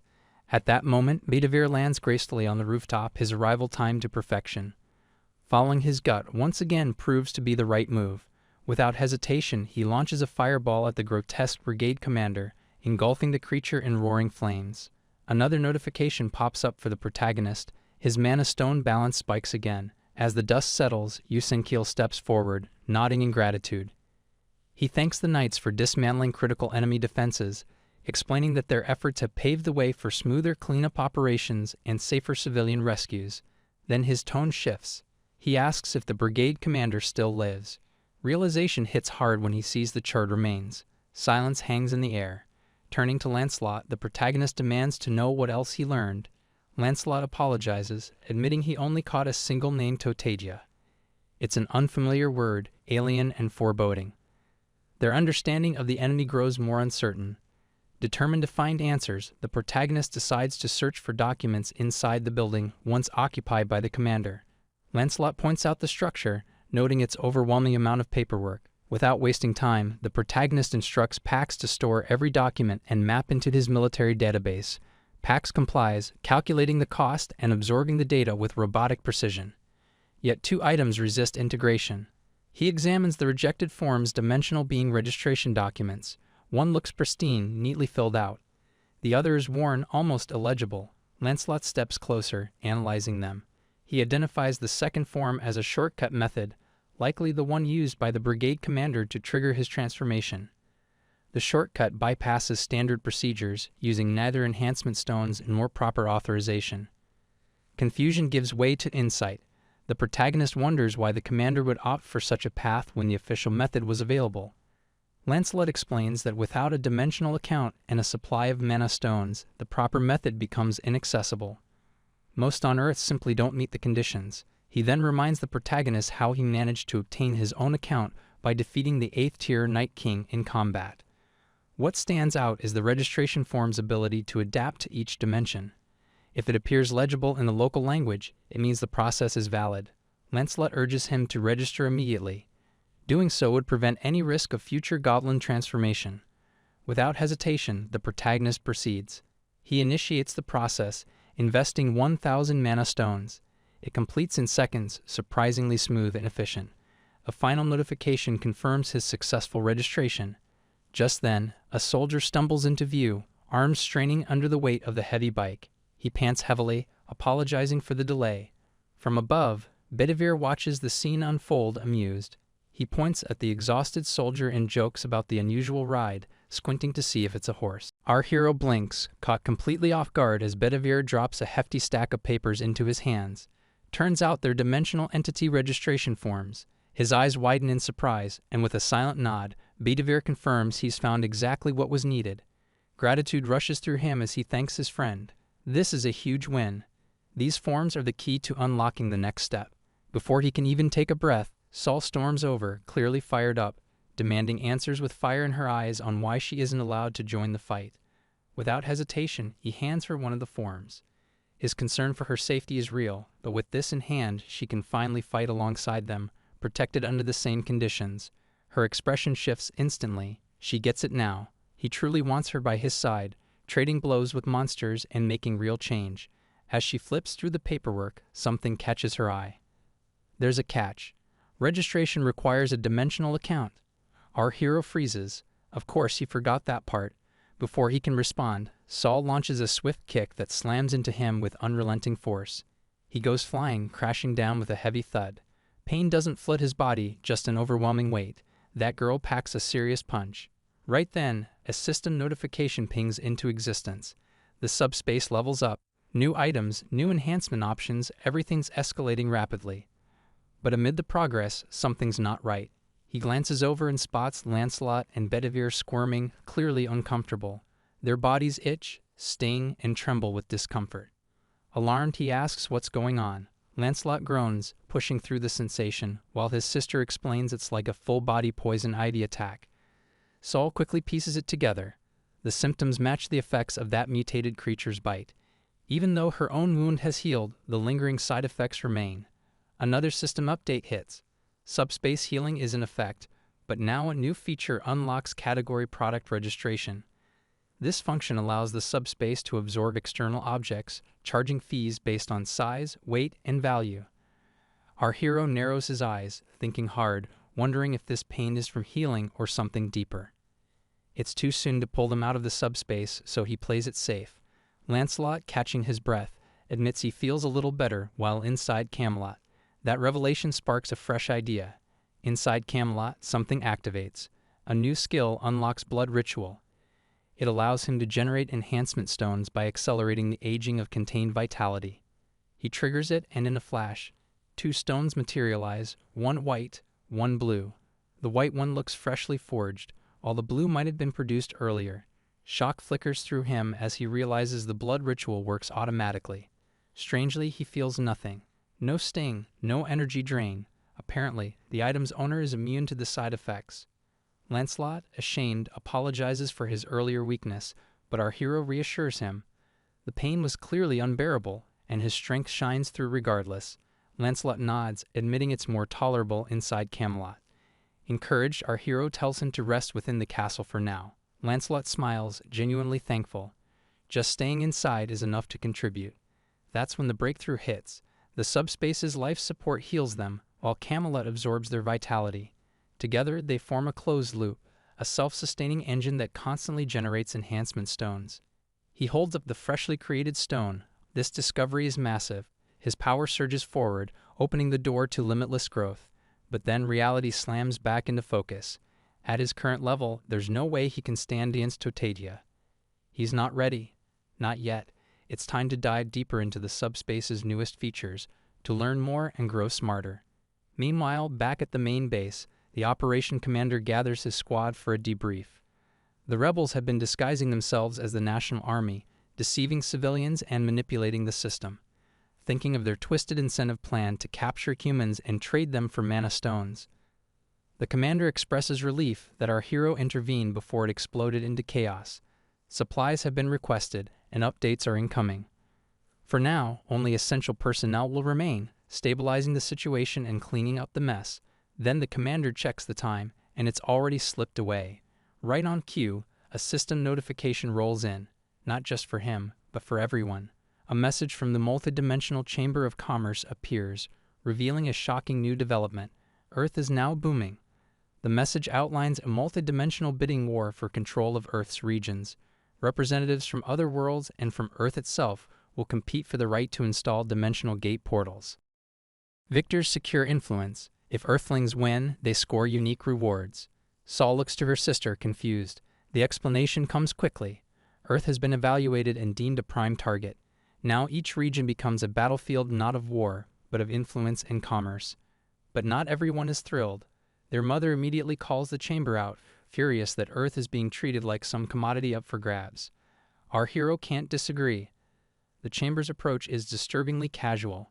They frame this global takeover like some sort of game. Then, another notification appears. This one's private. Only he can see it. The system names him as the highest earner in Seoul. Effective immediately, he's selected as Seoul's official representative in the upcoming dimensional bidding war.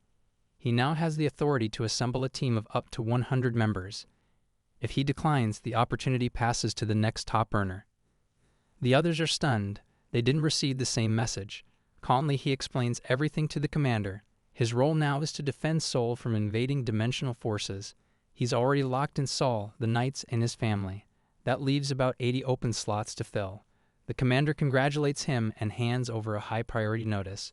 It's from the EMS dimension, revealing the identity of his next opponent, a devout follower of the goddess Ems. This figure specializes in construction and divine weaponry. He wears pure gold armor that gleams like the sun and wields a colossal mace infused with sacred energy. The warrior exudes arrogance, addressing Earth's people like primitive savages. With an air of superiority, he offers a so-called holy gift, a mace blessed by divine light. Without hesitation, the protagonist pulls up the EMS Dimensions participant roster. There are 4 8th-rank holy knights, each clad in pristine, divine-grade gear that could reflect the sun itself. These aren't your average warriors. They're elite, battle-hardened, and stacked with holy firepower. The hero narrows his eyes, already calculating. This isn't just a fight, it's a war against overwhelming odds. He runs through the battle mechanics mentally. 1 hour before the actual clash, both sides enter combat standby.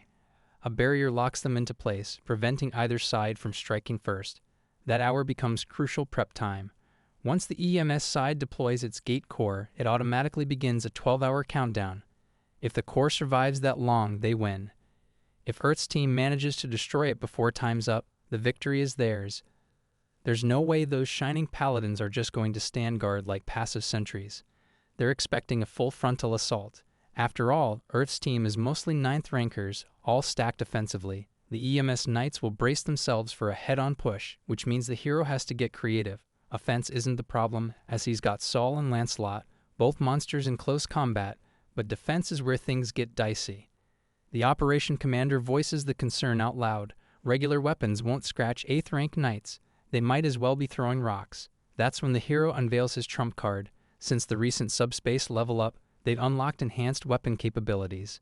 Standard rifles can now handle up to 3 rounds of enhanced ammo without breaking down. The plan becomes clear to hit the enemy with a storm of firepower while locking down a sturdy defense line. The commander, impressed, gets to work assembling a sniper squad. A full roster of top-tier marksmen lines up. With the strategy locked in, full-scale preparations begin. For an entire week, snipers train relentlessly. Saul's barrier evolves, stretching beyond her body, able to protect teammates nearby. Meanwhile, Nurse Joy steps up with area of effect healing. Watching her transformation fills the hero with pride. She's truly awakened. Time flies. The final hour before battle arrives. The battlefield is none other than the National Assembly building, transformed now into a war zone. The EMS Knights arrive with theatrical flair, sunlight dancing off their radiant armor as they erect 2 towering structures around the gate core. From a distance, the hero watches their construction with narrowed eyes. These towers are obviously meant to protect the core, but starting this late in the game would not in any way mean they'll finish in time. Still, the EMS Knights eye Earth's team with growing suspicion. A battlefield full of 9th rankers, but they assume Earth's strategy is as simple as they are heading for the core. With solemn faces and booming voices, they declare mercy in the form of tongue removal and salvation through eternal labor. What saints? The hero smirks. That god complex will be their downfall. A system notification cuts through the air. The bidding war officially begins. The EMS squad doesn't hesitate. Weapons raise, they charge, cloaked in divine might, but Earth's defenders are ready. The front line holds firm. Enhanced rounds scream through the air, hammering against holy shields. The knights look confident at first, hiding behind their shimmering barriers. But the commander calls the shot. Rotate weapons. Snipers toss spent rifles into subspace, pulling out fresh ones with perfect timing. It's a symphony of precision. The hero nods, satisfied. The flow of battle is smooth. With the defense line holding strong, Saul, Lancelot, and our hero break formation, stating that it's time to go on the offensive. The EMS Knights, caught off guard, scramble to regroup. They weren't expecting Earth to bring this kind of firepower. Bedivere moves like lightning, intercepting threats left and right, clearing the path. With the cover secured, the hero shifts focus to the gate core. His eyes flick to the 2 tower structures going up at a ridiculous pace. But speed won't matter if they can't withstand what's coming.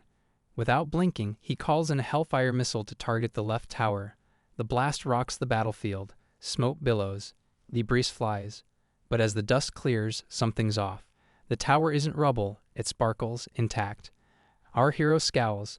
That thing isn't built from normal materials. It's enchanted.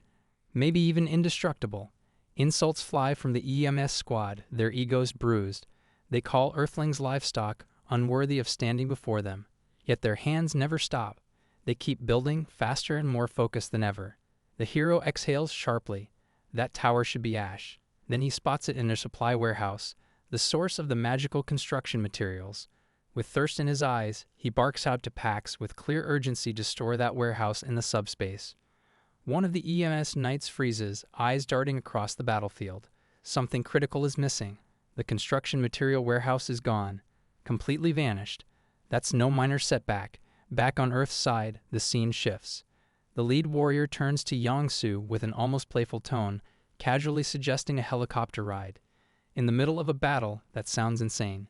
Yong-Soo hesitates, caught off guard, but the warrior clarifies they're not going far. Just a straight shot upward, all the way to max altitude. Yong-Soo, always up for something wild, grins and nods. Let's do it. Sol suddenly reacts, intercepting a sudden barrage of spears launched by the EMS knights. Her barrier erupts in a brilliant shield of energy, deflecting the incoming projectiles with a crackle. But something feels off. Despite her upgraded power, strong enough to block our hero's enhanced bullets, these spears push her to the edge. Lancelot, ever composed, quickly analyzes the situation. These aren't typical enhancements, he explains. They're from a technique developed in another dimension, sacred materials infused with divine energy. A blessing, not an enhancement. Sol catches one midair, inspecting it as her eyes light up with excitement. She's definitely keeping this one. High above the battlefield, the helicopter reaches its peak. The lead warrior gazes down, eyes narrowing as he studies the EMS team's massive protective structures. They aren't just strong, they're blessed. That explains why his earlier attacks barely scratched them. But this time, he tests something new, one of their own blessed materials. He drops it directly onto the gate core's protective statue. The impact is immediate. Cracks spiderweb across the structure. Then boom, the statue shatters, collapsing into rubble. A shockwave blasts outward, the gate core at its center obliterated by the force. The battlefield stills as system notifications flood the interface. Victory condition achieved. The Earth dimension claims victory in the Soul's regional bidding competition. The rewards roll in fast dimensional accounts for all 100 registered members, a 5,000 mana stone bonus divided by contribution, and exclusive business rights in the dimension, instantly transferred to Soul's representative. Without missing a beat, the lead warrior cashes in the accounts. Yong-Soo, Joy, Sol, and even his father now sit at 8th tier. Another notification catches his eye, an official certificate from the multi-dimensional Chamber of Commerce. It grants exclusive trading rights in the Turs region of the Leal dimension. The warrior frowns. This is unexpected. He stares at the document, unimpressed.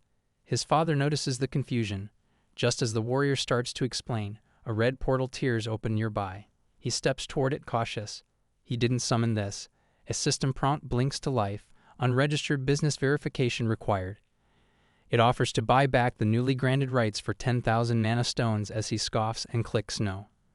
Unbelievable. Wondering why they give a reward only to immediately try buying it back, he fumes, calling out the system for what it is, a scam. First, they pit Earth against stronger enemies under rigged conditions. Then, when Earth wins, they try clawing the rewards back. Straight up thieves. He turns to his family, voice tight with frustration. The portal they received is useless. Joanne, calm and focused, asks what's next. When he confirms there's no pressing threat, she heads off to help the wounded. Turning to his father, the warrior apologizes for dragging him into this mess. Maybe it's time to rest, maybe even inside a subspace. But his father freezes. There, stacked in a chaotic heap, is every last stolen material from the warehouse. Bricks, beams, steel, drywall, rebar, all of it is infinite materials. The warrior mutters under his breath. This might have turned out better than expected. His father's eyes gleam with excitement. For a builder like him, this is paradise. Later that night, a new notification hits the warrior's interface. All regional bidding competitions have concluded. Results flood the screen. Most of Earth's regions are marked by brutal losses. They've been steamrolled, except for one. South Korea has 4 wins, 1 loss. One of the rare victories. Not great, but not hopeless. Then it hits. A soldier bursts into the room, out of breath and pale, clutching a radio report. It's a disaster transmission straight from the 17th Division in Incheon. Earth lost the bidding war there, Enemy forces have already begun pouring in, and the threat is a reptilian humanoid from the Saber dimension. Shimmering scales, fire-lit skin. Swarming both land and air, they wipe out the artillery brigade and air defense in record time. Then silence. A 2-hour pause. Just enough to reorganize and prepare for an even larger deployment. The signs are clear. Soul is next. The warrior narrows his eyes. Questioning if they're targeting him, Lancelot steps forward with cold logic. Inchin is down. Soul 1. That makes the warrior a high-value target. A fresh system message flashes across everyone's interface. All Earth representatives who win will now have their names displayed above their heads. The warrior checks. Nothing appears, claiming that's odd. Lancelot frowns. The only way that happens is if you aren't the regional representative. That's impossible. Confusion spreads until his sister gasps, staring at her own screen. She's 8th tier now, and a new update explains everything. All 7th tier beings can now use any portal installed on Earth. But the real shocker comes next, stating that any dimension that wins business rights can create new portals if they eliminate the current regional representative. The room goes silent. The implication is immediate and deadly. They're now targets. Lancelot nods grimly. This is no longer just about defending a core or scoring points. This is territory control, and the rules have just changed.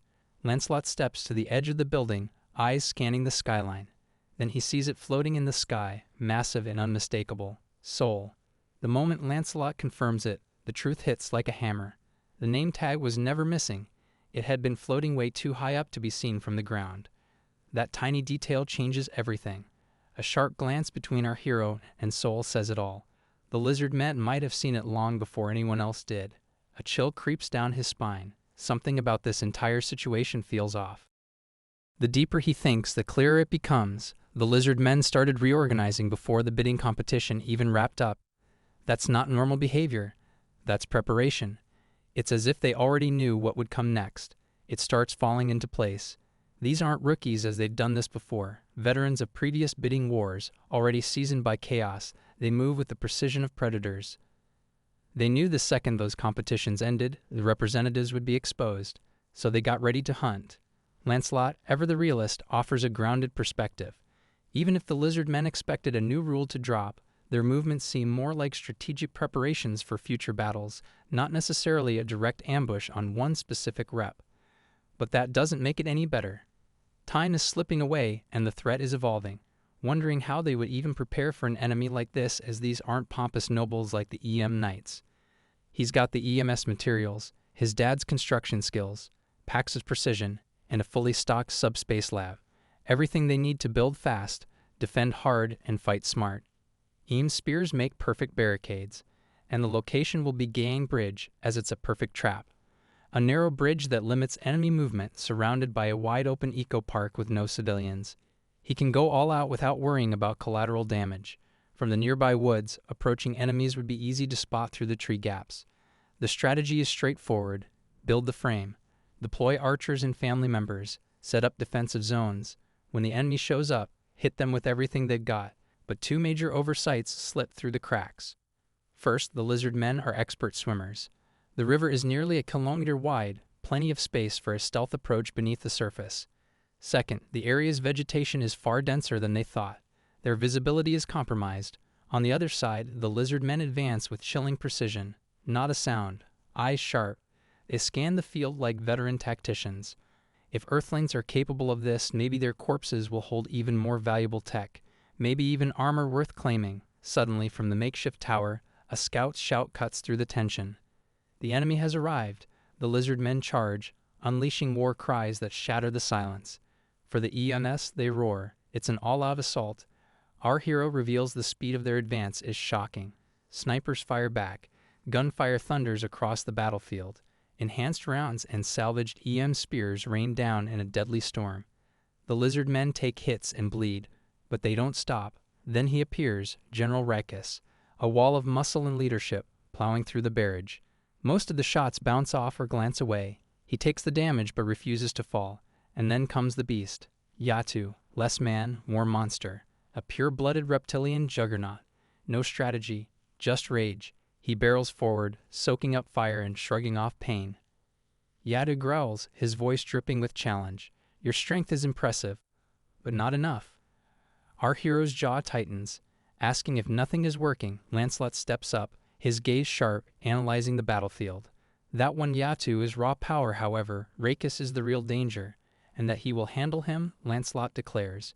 We can't let Yatu break the defense line. He nods. Go. Lancelot sprints toward Rakes, sword gleaming. The battlefield parts as the two warriors lock eyes.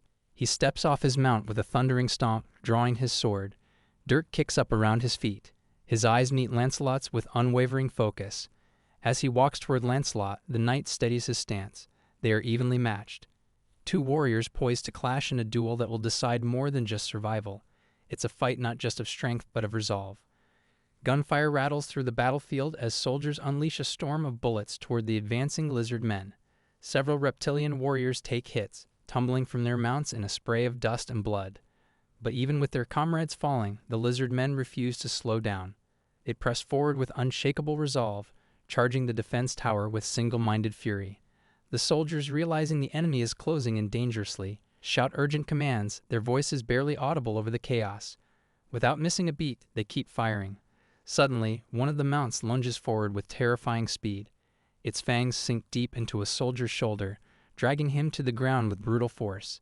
His comrades react instantly, rushing to his side, shouting about the wounded man. Amid the chaos, another lizard man and his beast attempt to break through the front line.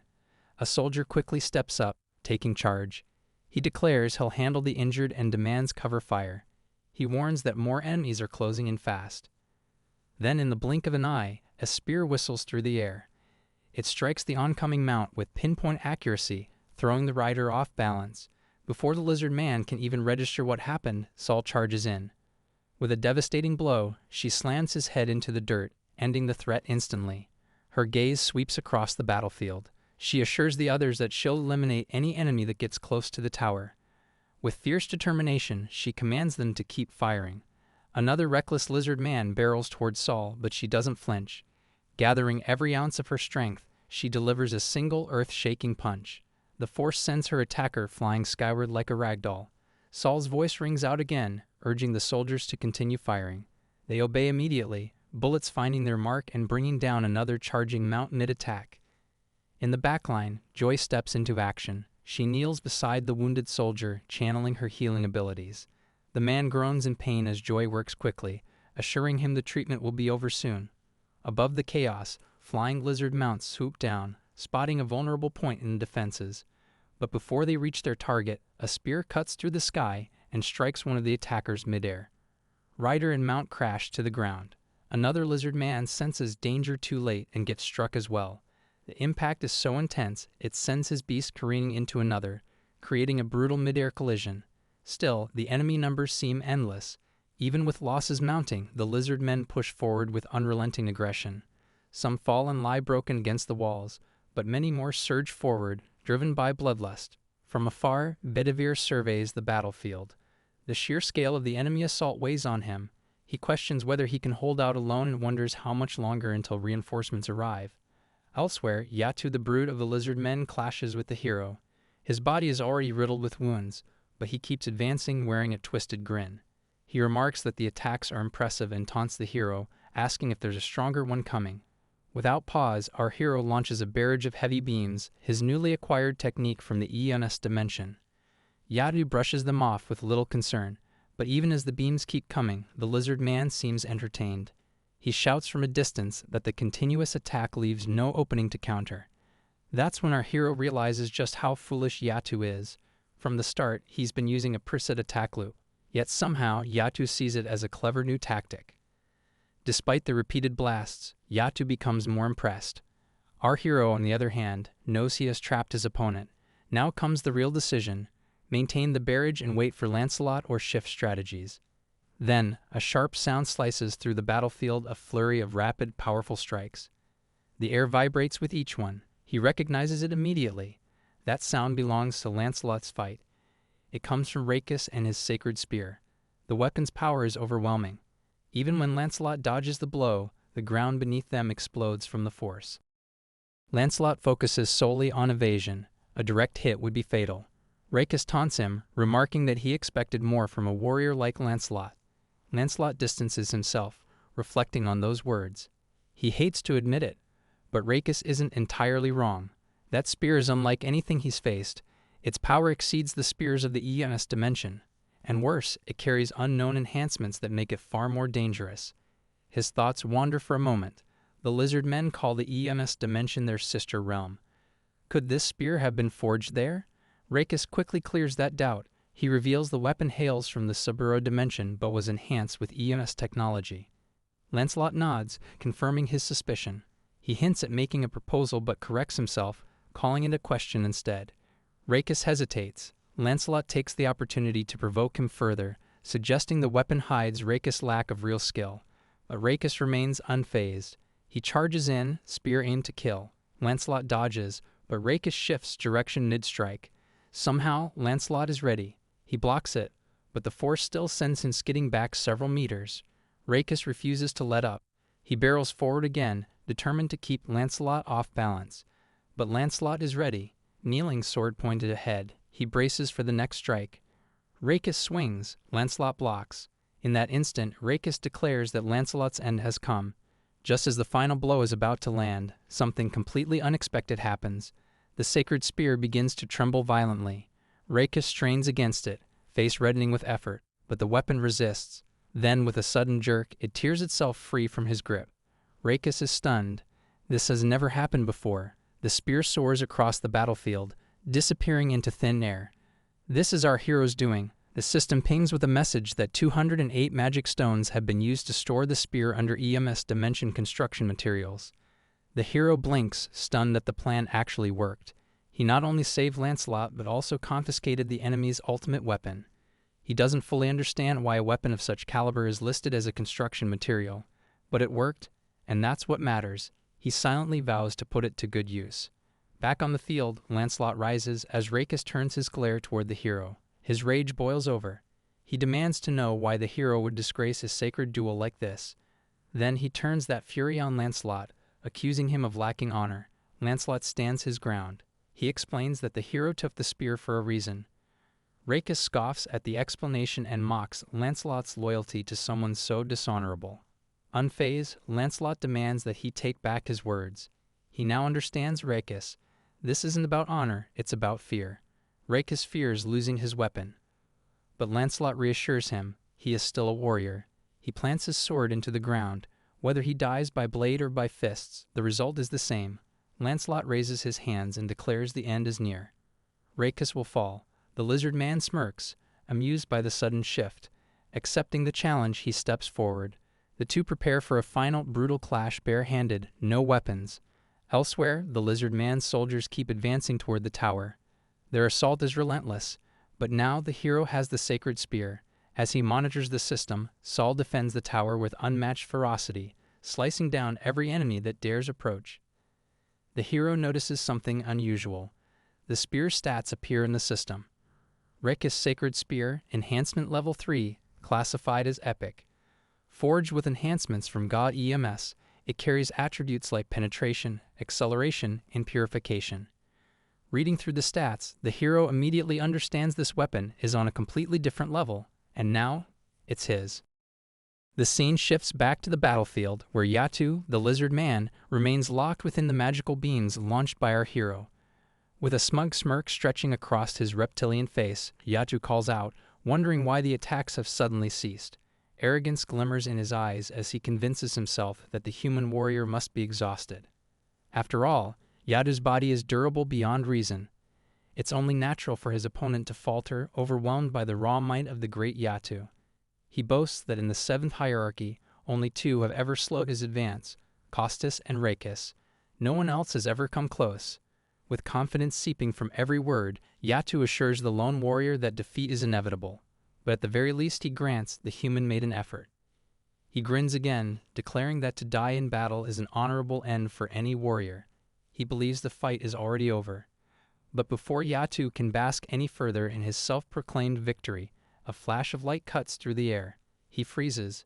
His hand is suddenly impaled. Staring down in disbelief, he sees a familiar weapon, Rakis' sacred spear, lodged deep in his flesh. Shock floods his face as he wonders how the spear could be here.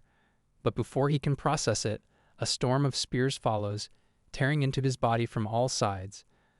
The relentless barrage leaves him unable to defend, react, or even stand. One final gasp escapes as Yatu crumples to the ground, pierced and defeated. The battlefield falls silent as the once proud warrior breathes his last. The subspace launched by our hero continues to hum with energy, spears still flying at an incredible pace. A notification flickers across the system interface that Yatu's dimensional account has been absorbed. Since our hero already holds one, the points are simply added to his total. Along with the account, he gains a Tier D enhancement stone. This one carries no active ability but offers a curious feature of liquefaction. Elsewhere on the battlefield, the gunfire doesn't let up. Electric rounds rip through lizard men and their beasts, toppling enemies one after another. Saul surveys the chaos and realizes only one lizard man remains. She charges in a last-ditch effort, but she's already grown tired of the scene. With no enemies left near the tower, she prepares to withdraw. But a piercing cry from above draws her gaze skyward. Her eyes widened. She remembers. She left Bedivere to handle the wyvern-mounted enemies alone. Rushing up the defense tower, the sight that greets her is surreal. Bedivere sits calmly amid a pile of corpses, every lizard man brought down by precisely thrown spears. He senses her presence, turns, and coolly remarks that she's late. With a calm voice, he asks what the next step is now that no enemies remain. Elsewhere, the clash between Rachis and Lancelot rages on. Rachis swings his massive tail, but Lancelot dodges with ease, closing the distance with lightning-fast footwork. A punch slams into Rachis' face, immediately followed by another strike to his abdomen. Dazed and staggering, Rachis struggles to counter as Lancelot's brutal barrage continues without pause. Regaining a hint of awareness, Rachis spots another punch incoming. He ducks just in time, the fist slicing through empty air. Seizing the opening, he lunges forward. But Lancelot is faster. A crushing knee strike collides with Rachis' face. Stumbling back, his thoughts swirl. He tries to stand, only to be met with a devastating uppercut that lifts him off his feet. As he lands, another punch sends him flying. Crashing to the ground, Rachis lies motionless. Lancelot approaches slowly. Towering over him, he asks if there are any final words. Rachis, drained and broken, admits it was a noble duel. He calls Lancelot a true warrior. In response, Lancelot nods. It was a good fight. He raises his fist one last time and drives it into Rachis' face with brutal force, ending the battle definitively. From atop the tower, soldiers witness the final moments. One of them calls to the commander, informing him that the battle is over. Later, aboard a helicopter, our hero stares at his system interface. He uses 1,000 magic stones to unlock a new ability, enabling him to send up to 8 items at once. His thoughts drift to the enhancement stone with liquefaction. It's clear now that Camelot must begin mass production of these stones. Young Gu's voice breaks his thoughts. They're about to land. Surprised by how quickly they've arrived, our hero prepares to disembark. As he steps out, a soldier barks an order. All troops snap to attention, saluting. Our hero scratches his head, visibly embarrassed. These formalities never sit right with him. A man approaches and introduces himself as Park Inbo, Lieutenant Colonel and Operations Officer of the 17th Division of Inshin. He praises our hero for halting the invasion without a single casualty, crediting him as a strategic marvel. Apparently, the Chief of Operations had to leave urgently, citing an insect attack on headquarters. Our hero brushes it off, thinking it's probably not serious. Inside the base, Park wastes no time. They've located the enemy's gate, but the core remains hidden. After a bidding competition ended, a strange sludge began seeping from the portal, obscuring the entire area. Movement through it is nearly impossible, yet the lizard men move freely, using it as cover. Unfazed, our hero declares he has allies suited for this. He calls on Lancelot. Taking the photographs, Lancelot inspects the terrain and apologizes. Moving through it isn't the issue. The phantom effect allows that. The problem is concealment. With no place to hide, they'll be spotted immediately. Our hero hadn't considered that, but Lancelot assures him there's still a way. He knows someone who is fast and stealthy. Curious, our hero asks who he means. In response, the system flares to life. An enhancement stone and 500 magic stones vanish from his reserves. The summoning completes. A portal opens. From the other side, a warrior steps forth. With unwavering resolve, he introduces himself as Mordred, one of the 12 Knights of Camelot, under Lancelot's command. With a firm voice and unwavering loyalty, Mordred declares his arrival. He swears to serve the one who summoned him with his life. Unlike the rest of Camelot's knights, who clash swords on the front lines, Mordred thrives where shadows linger. His battlefield lies far behind enemy lines, a world of infiltration, silent assassinations, and cunning theft. It's in this darkness that Mordred earns his place among the 12 elite knights of Camelot. His rise isn't due to brute strength alone, it's his unparalleled intellect and a rare lethal skill that sets him apart. His secret weapon is stealth. This ability renders him nearly invisible for brief moments, masking his presence without vanishing entirely. Though this camouflage doesn't shield him from all harm, it allows him to slip past threats unnoticed, a whisper of death. This alone elevates him to the rank of a legendary assassin, and the fact that he survives mission after mission proves just how deadly he is. Further enhancing his prowess, Mordred wields a materialization enhancement stone. This rare artifact lets him phase through physical interference for short bursts, transforming an already lethal assassin into something nearly unstoppable. Back at base, the air thickens with anticipation. The leader of this operation, eyes gleaming with purpose, turns to Mordred with a mission. The knight, ever respectful, listens intently. A map is unfurled. The objective is clear, which is to locate the core of the Lizardman's Gate hidden within the Sabros dimension. Mordred nods, no hesitation. He understands the mission with clarity that only experience can grant. His commander praises him, impressed by how quickly Mordred grasps the assignment with so little detail. Lancelot, watching from the side, issues a stern warning. This mission hinges on Mordred's survival. If he falls, the entire operation crumbles. Mordred, composed and confident, promises to return alive. He turns, the image of silent resolve, and steps into the shadows. Their leader watches him vanish, trusting in Mordred's strength. Just then, a colonel raises concerns about sending a knight alone. The reply comes without hesitation that these are Camelot's finest. Trust is all that's needed. For now, they must wait. Mordred will return. The colonel bows, requests to leave, and suggests that Lancelot, still recovering from a fierce battle, should rest in subspace. Lancelot shakes his head. As an undead, fatigue holds no sway over him. But his commander still voices concern. Something catches his attention. He stares at Lancelot, puzzled. The knight's armor looks far less damaged than before. Lancelot reveals a hidden truth. Camelot repairs its items. As long as weapons and armor remain intact, they regenerate endlessly within their boundaries. This surprises their leader, who never knew. But Lancelot isn't done. He brings news of a newly forged enhancement stone, one that grants wound regeneration. Their leader acknowledges its usefulness, but decides to wait for Mordred's return before deciding how to use it. Suddenly, Lancelot tenses. He senses a presence, someone is watching them. The leader, caught off guard, realizes the enemy may have arrived earlier than expected. Lancelot can't identify the intruder, but the danger is clear. He urges the leader to retreat to subspace. Without warning, Lancelot vanishes, pursuing the unknown spy. From the spy's point of view, confusion sets in. One moment the leader is alone, the next, Lancelot reappears behind him, blade at his neck. Cold and controlled, Lancelot makes his stance clear. His loyalty belongs solely to the leader and their allies. Being human offers no protection. The spy turns slowly, the blade unyielding. Lancelot demands answers as to why he was watching them. Before a reply can come, the leader hears a scream. He rushes to the scene to find Lancelot gripping a man by the neck, strangling him. The man calls out to the leader, his face twisted in pain. Lancelot snarls, furious that the man dares to speak the leader's name. Just as Lancelot prepares to end him, the leader intervenes. He recognizes the spy as a friend. Lancelot pauses, confused but still skeptical. The man gasps for air, his face flushed with color as life returns to him. Meanwhile, deep in enemy territory, the landscape tells a grim tale. Buildings lie in ruins, lifeless lizardmen scattered like fallen leaves. Mordred surveys the carnage.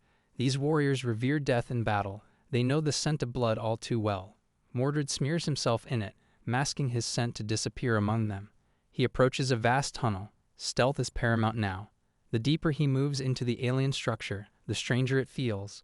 Massive corridors stretch endlessly, built for something much larger than the average lizard man. Mordred suspects a powerful entity moves within these walls. Suddenly, a lizard man walks past him. Mordred freezes. One wrong move spells death. He activates his enhancement stone, slipping through physical space itself. A close call. Too close. Lancelot's words echo in his mind, returning alive. The further he travels, the more disciplined and dangerous the lizardmen become. But then, something new appears.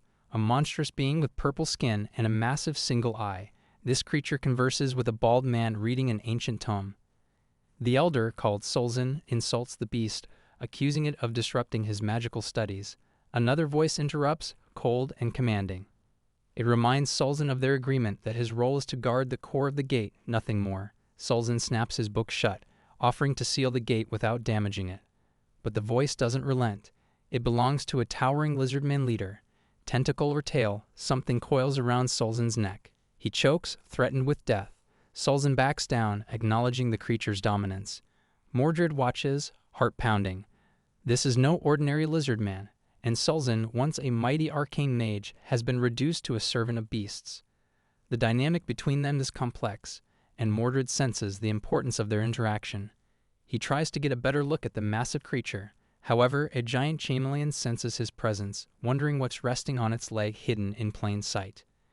The chameleon launches its massive tongue straight toward Mordred. A strange instinct compels him to glance back, trying to piece together what just happened. But before the realization hits, the tongue coils around his arm and yanks him forward with brutal force.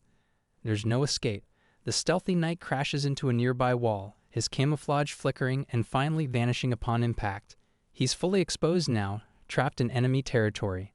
The enemies quickly sense the disturbance and whip around to investigate. The enormous chameleon demands an explanation from the arcane mage. Solzhen, already grasping the situation, responds without pause. Someone has infiltrated their domain and has been spying. Without wasting another moment, the bald elder activates a red aura spell. Scrolls appear in his hands, one of which he unrolls and immediately uses to launch a devastating magic missile. Crimson projectiles surge toward Mordred, who is still reeling.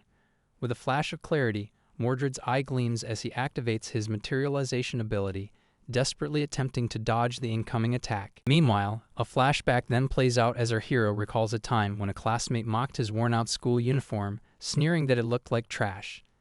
That same boy used to belittle his family's financial struggles, claiming that he stank and shouldn't speak to him anymore. That was the moment rage overtook him. Without thinking, he had thrown a punch straight into the boy's smug face.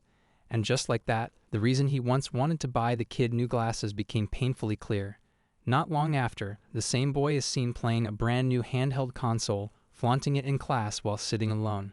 He tries to gain attention, subtly bragging about his privileged life. But his classmates find it tiresome. No one invites him.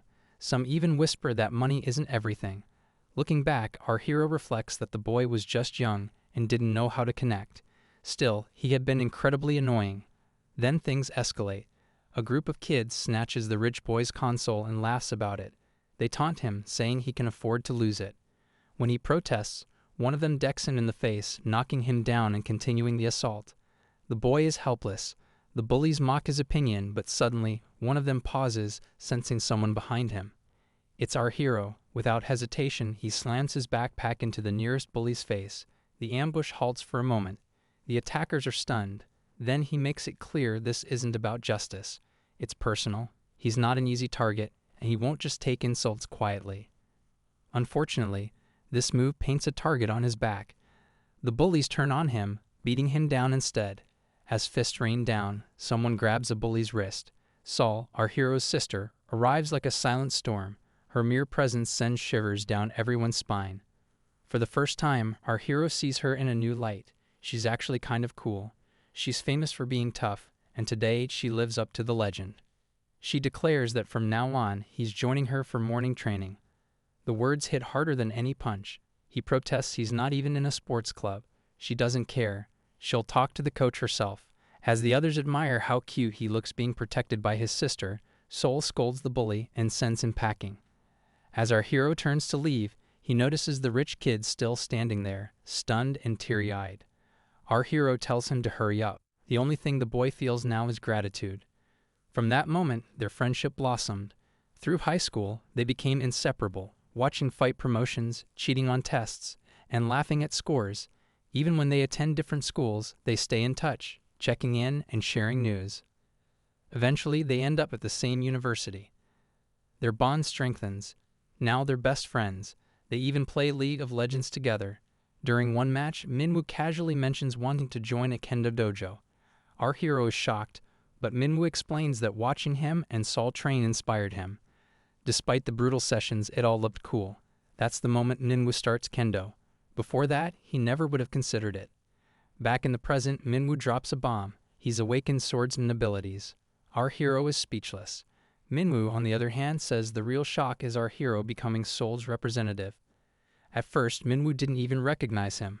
Lancelot, the skeletal companion, had scared him off. He admits he waited until Lancelot left before approaching. Now Manhwa asks our hero to call off the night, saying he's too intense. Lancelot bows deeply, pressing his head to the ground in shame. Our hero explains that this isn't something he can stop. For a knight, honor is personal. Lancelot must atone for his own mistake. Lancelot, burdened by guilt for failing a comrade, declares he no longer deserves the title of knight. Manhwa, watching the solemn bow, wonders where Lancelot learned that posture. Our hero casually answers that it was probably from getting beaten by Saul. Switching focus, our hero asks how Manhwa's mother is doing and suggests relocating her to a safer subspace. Manhwa hesitates, his face clouding with uncertainty. He mutters that she's probably fine, but it's clear he isn't sure. Elsewhere, in a part of enemy territory overrun by mud and filth, Manhwa's mother lies on a mat with barely any supplies. A noise startles her. Rising, she turns to find Lancelot outside her shattered window. He introduces himself as the captain of the Knights of Camelot, loyal to her son. Without delay, he promises to escort her safely. Manhwa recounts the desperate attempt to reunite with her, how a bidding war had separated them with a transparent barrier. Even after the barrier vanished, terraforming made the land unreachable. Thankfully, the terrain wasn't toxic, just alien. That meant she might have survived, but Lancelot warns that the threat remains. The area still belongs to another dimension, still enemy territory. Carrying her on his back, he vows to redeem himself. No matter how dangerous the path, he won't fail again. Suddenly, he hears shouting. Mordred comes sprinting toward him, yelling frantically. He doesn't know why Lancelot is here, but he urges him to run. Lancelot turns and sees a horde of enemies charging toward them, screaming that the rat must not escape. In that instant, everything becomes clear. The stealth mission is over. The rescue operation has collapsed. Frustrated, Lancelot glares at Mordred, his rage boiling over. Not only has he failed to remain unseen, he's also dragged them all into chaos. Mordred bursts onto the scene, urgency in every step. He reaches Captain Lancelot, who remains composed despite the chaos unfolding around them. Addressing Mordred directly, Lancelot inquires about the number of enemies from the 7th tier. Mordred admits he doesn't know the exact count but confirms the threat level is dangerously high. Lancelot already senses that much. The pressure is mounting.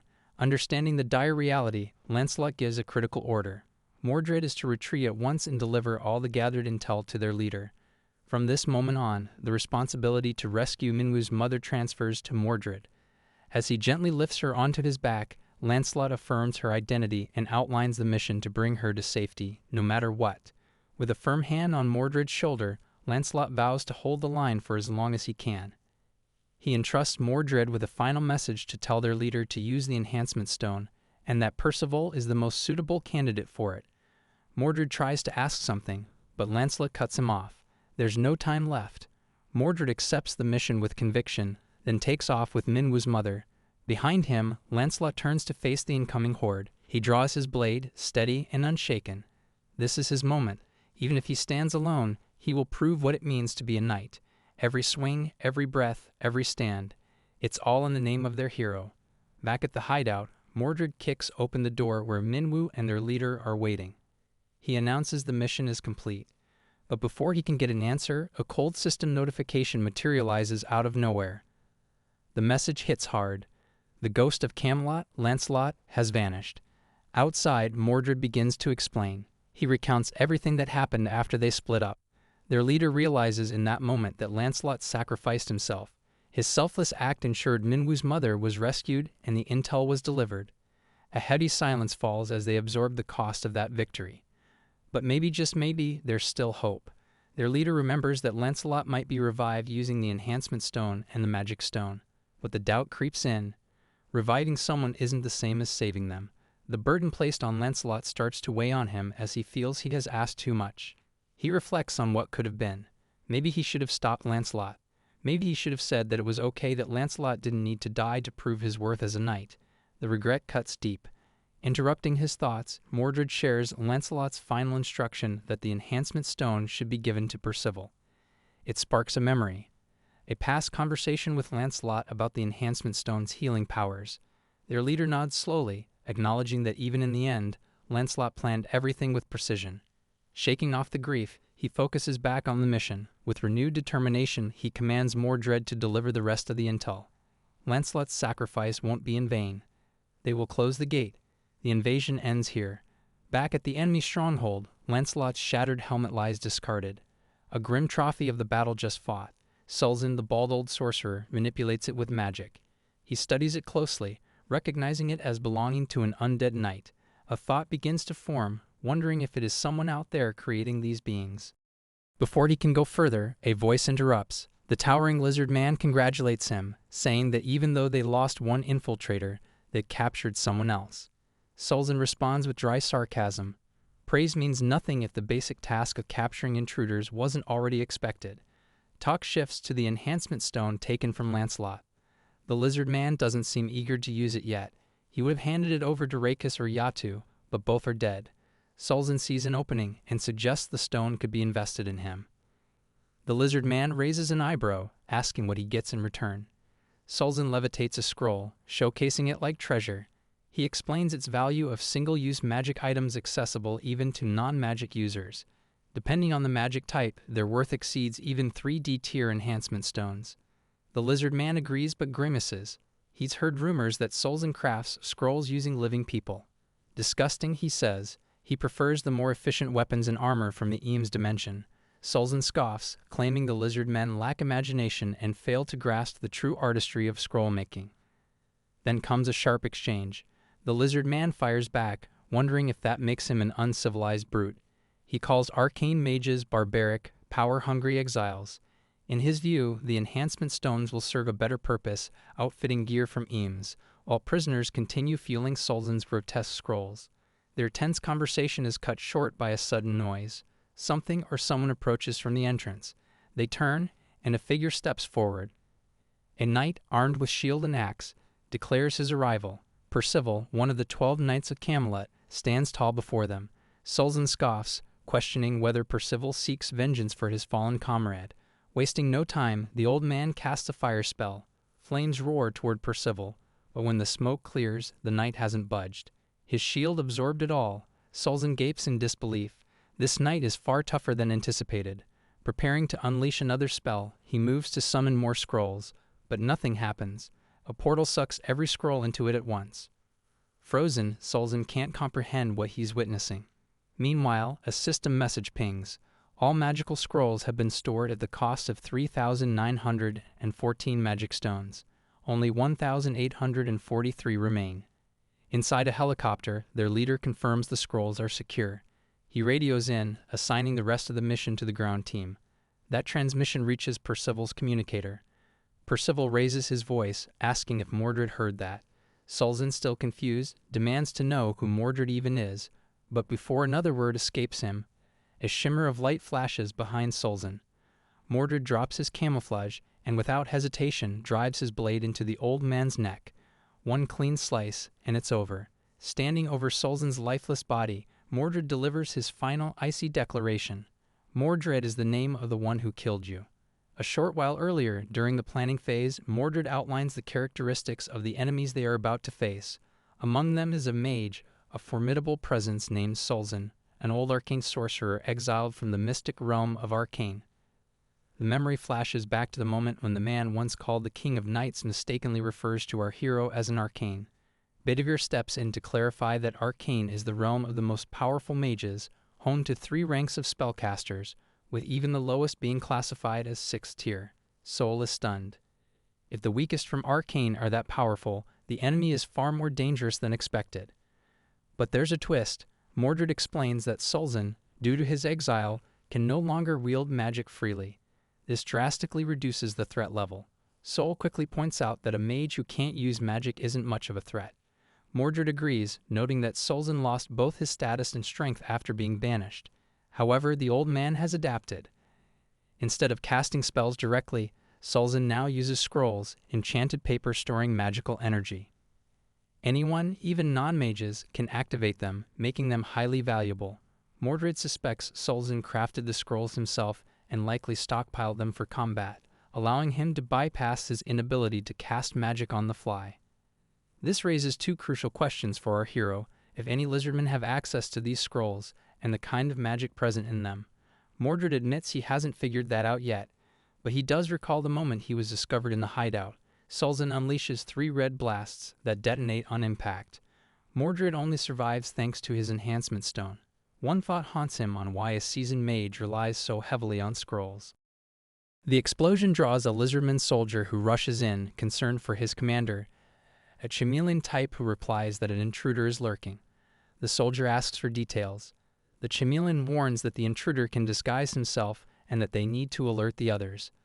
The lizardman nods in understanding. Mordred considers slipping away but decides he needs answers.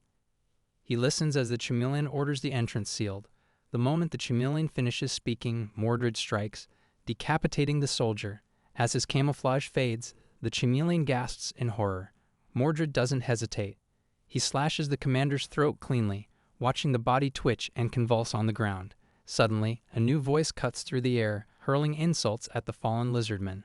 Hovering above is Sulzin, the bald old mage, frustrated that he must write a new scroll himself. He claims that regardless of what happens, Mordred is doomed. At the time, Mordred doesn't fully understand what Sulzin means. Later, he reflects on the pursuit that followed, how Sulzin tracks him even after a successful escape. It's through this chase that Mordred discovers the true extent of both Sulzin's reach and the lizardman's capabilities. Mordred lowers his head in apology, admitting that the pursuit had been more intense than expected.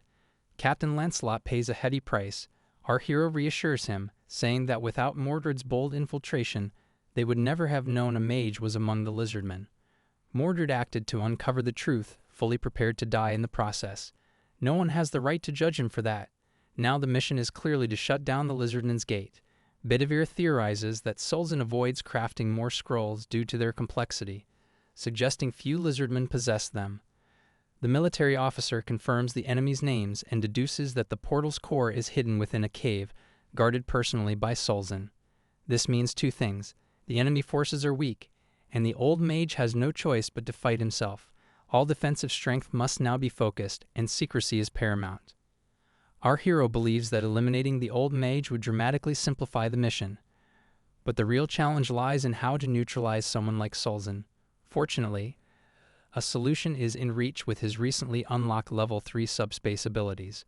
One skill allows items to be stored in categorized subspaces, each with unique properties. He recalls trying to store a car once, only to be blocked because the item didn't fit an existing category. The sacred spear of Rakis, however, was successfully stored under construction materials. After defeating the traitorous goblin Bongo, our hero upgrades the subspace to level 4. This allows for the creation of new item categories, though only 2 can be customized. With this, a plan forms. If Sulzin's scrolls are the key to his power, then a newly crafted scroll category in the subspace system could strip him of access. Pax's ability can be triggered from a distance, even deep within a cave. With the plan set, an assault team forms.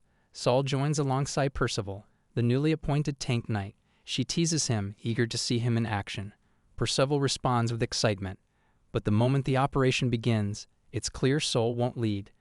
Our hero stores her in subspace, preventing interference. Enraged, she shouts from within, demanding to fight. He calmly tells her to wait, her time will come. Inside the cave, the lizardmen scramble. One spots an intruder and rushes off to warn Sulzin, but a camouflaged figure intercepts him. Mordred strikes again, ending the warning with a single slash. The infiltration is underway. In the present, Mordred holds his dagger as Sulzin's severed head rolls across the ground. Nearby, Percival charges a grotesque one-eyed creature. The beast freezes, paralyzed by fear, as Percival leaps with his axe aimed at its eye.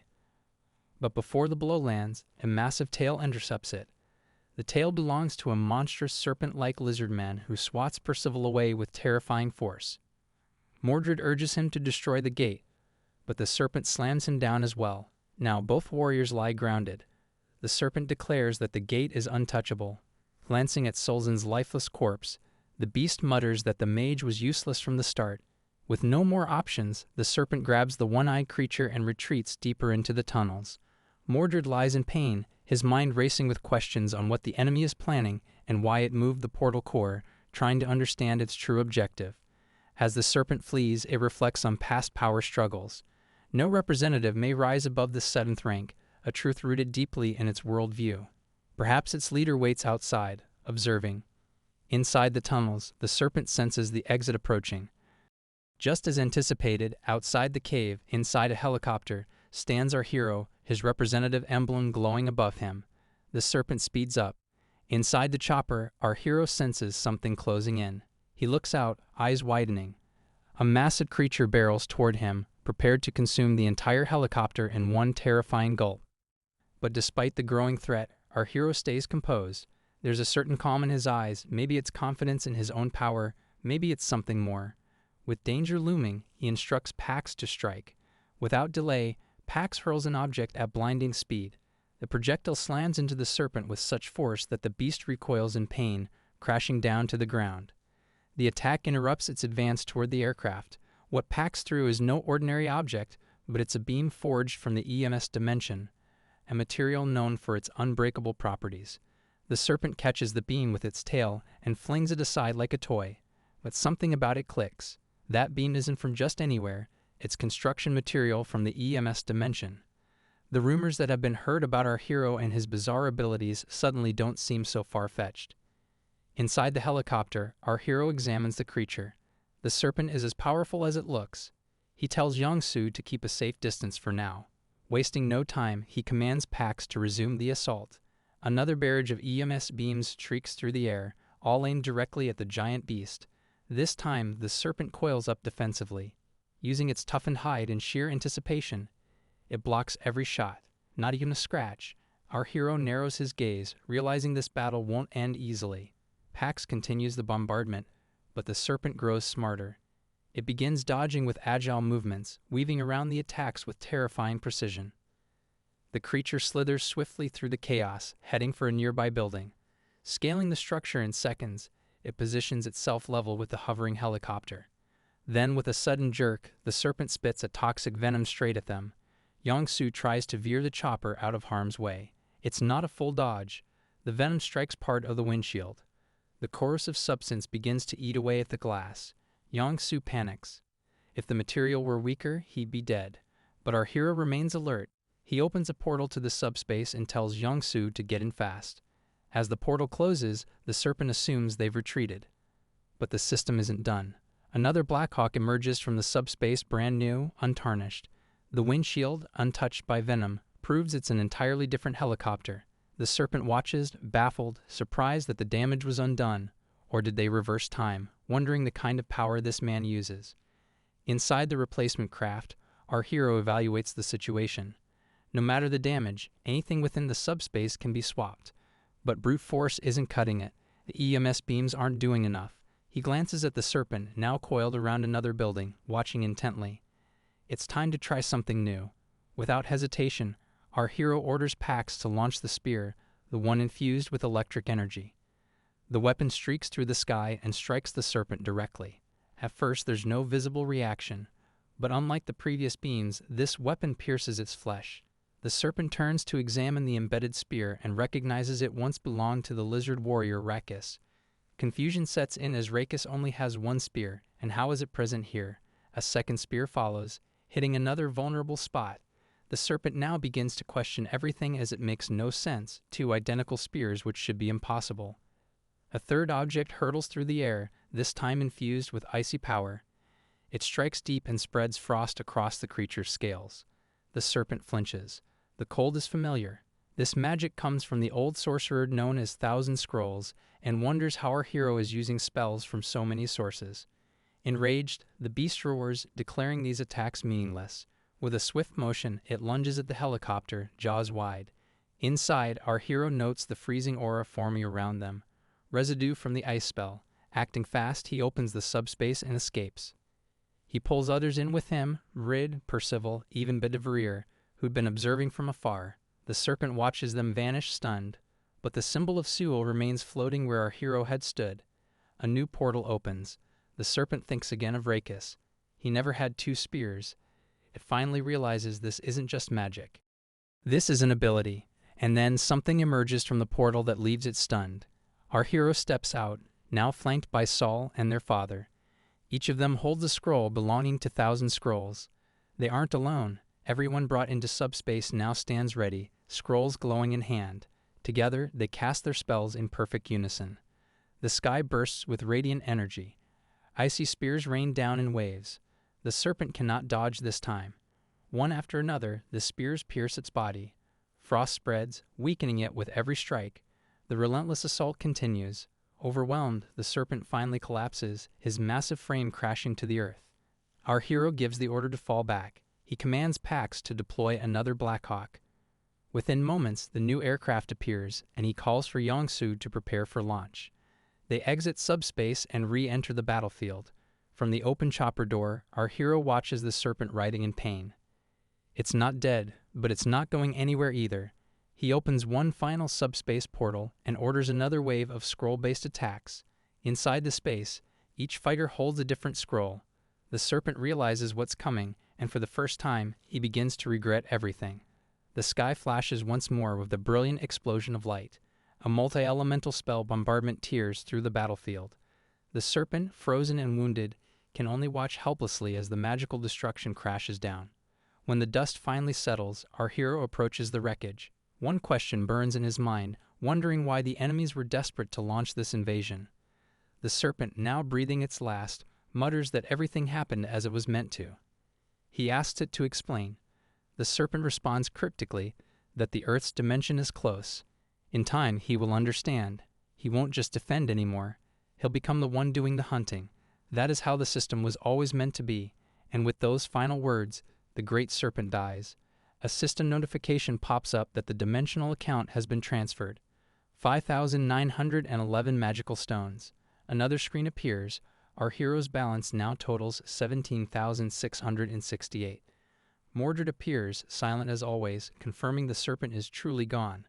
But questions remain. The enemy may be defeated, but the core of the dimensional gate still exists. Mordred says he saw the serpent swallow the core to protect it. Now they have to retrieve it from inside the massive corpse. Mordred steps forward, confident, explaining that back home, dismantling corpses was routine. The knights gather. Their goal is to destroy the gate core and drive the Sabras dimension out forever. The system soon flashes again, 33,638 magical stones transferred. No sender. The total rises to 51,306. The corrupted terrain begins to dissolve. Then Mordred calls out. While destroying the gate, he discovered something unexpected. 3 red enhancement stones. Our hero wastes no time. He uses the stones and 500 magical stones to designate Lancelot as one of the 12 Knights of Camelot. The stones rise, glowing with red light. A voice echoes through the system. Lancelot swears loyalty. His stats appear to be level 7. One of the round table, abilities penetration, acceleration, control immunity, and critical accuracy. Just then, a system notification flickers into view. The Sabros dimension has officially lost its commercial rights over the Inshan region. With that announcement, Inshan is fully restored as Earth's territory once more. Our hero remarks that all of this is possible thanks to Lancelot. The words reach him, pulling his attention to our hero. Facing each other amid the reawakening landscape, our hero acknowledges Lancelot's efforts, finally expressing gratitude for everything he has done. Lancelot pauses, unsure at first, then responds not with denial, but with humility.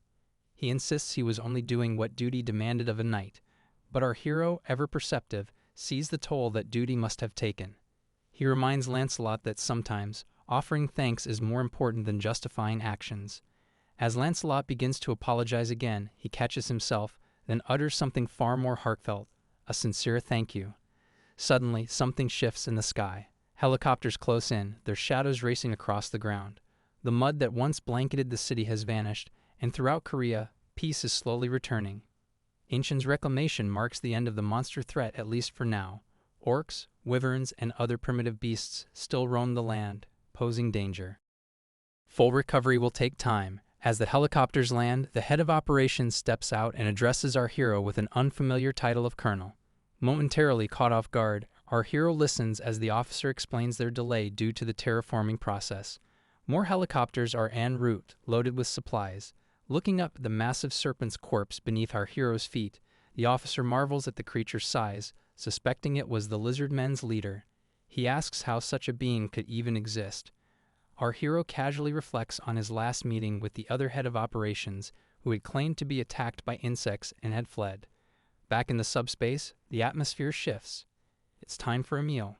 Plates begin to circulate, and a strange irony settles in Chinese food in a world still crawling with monsters. Our hero wonders where the dish even came from.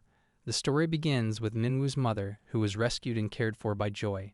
She had offered to cook as a sign of gratitude, but Joy assured her it wasn't necessary. Still, Joy had been eating a lot lately and accepted the offer with a smile.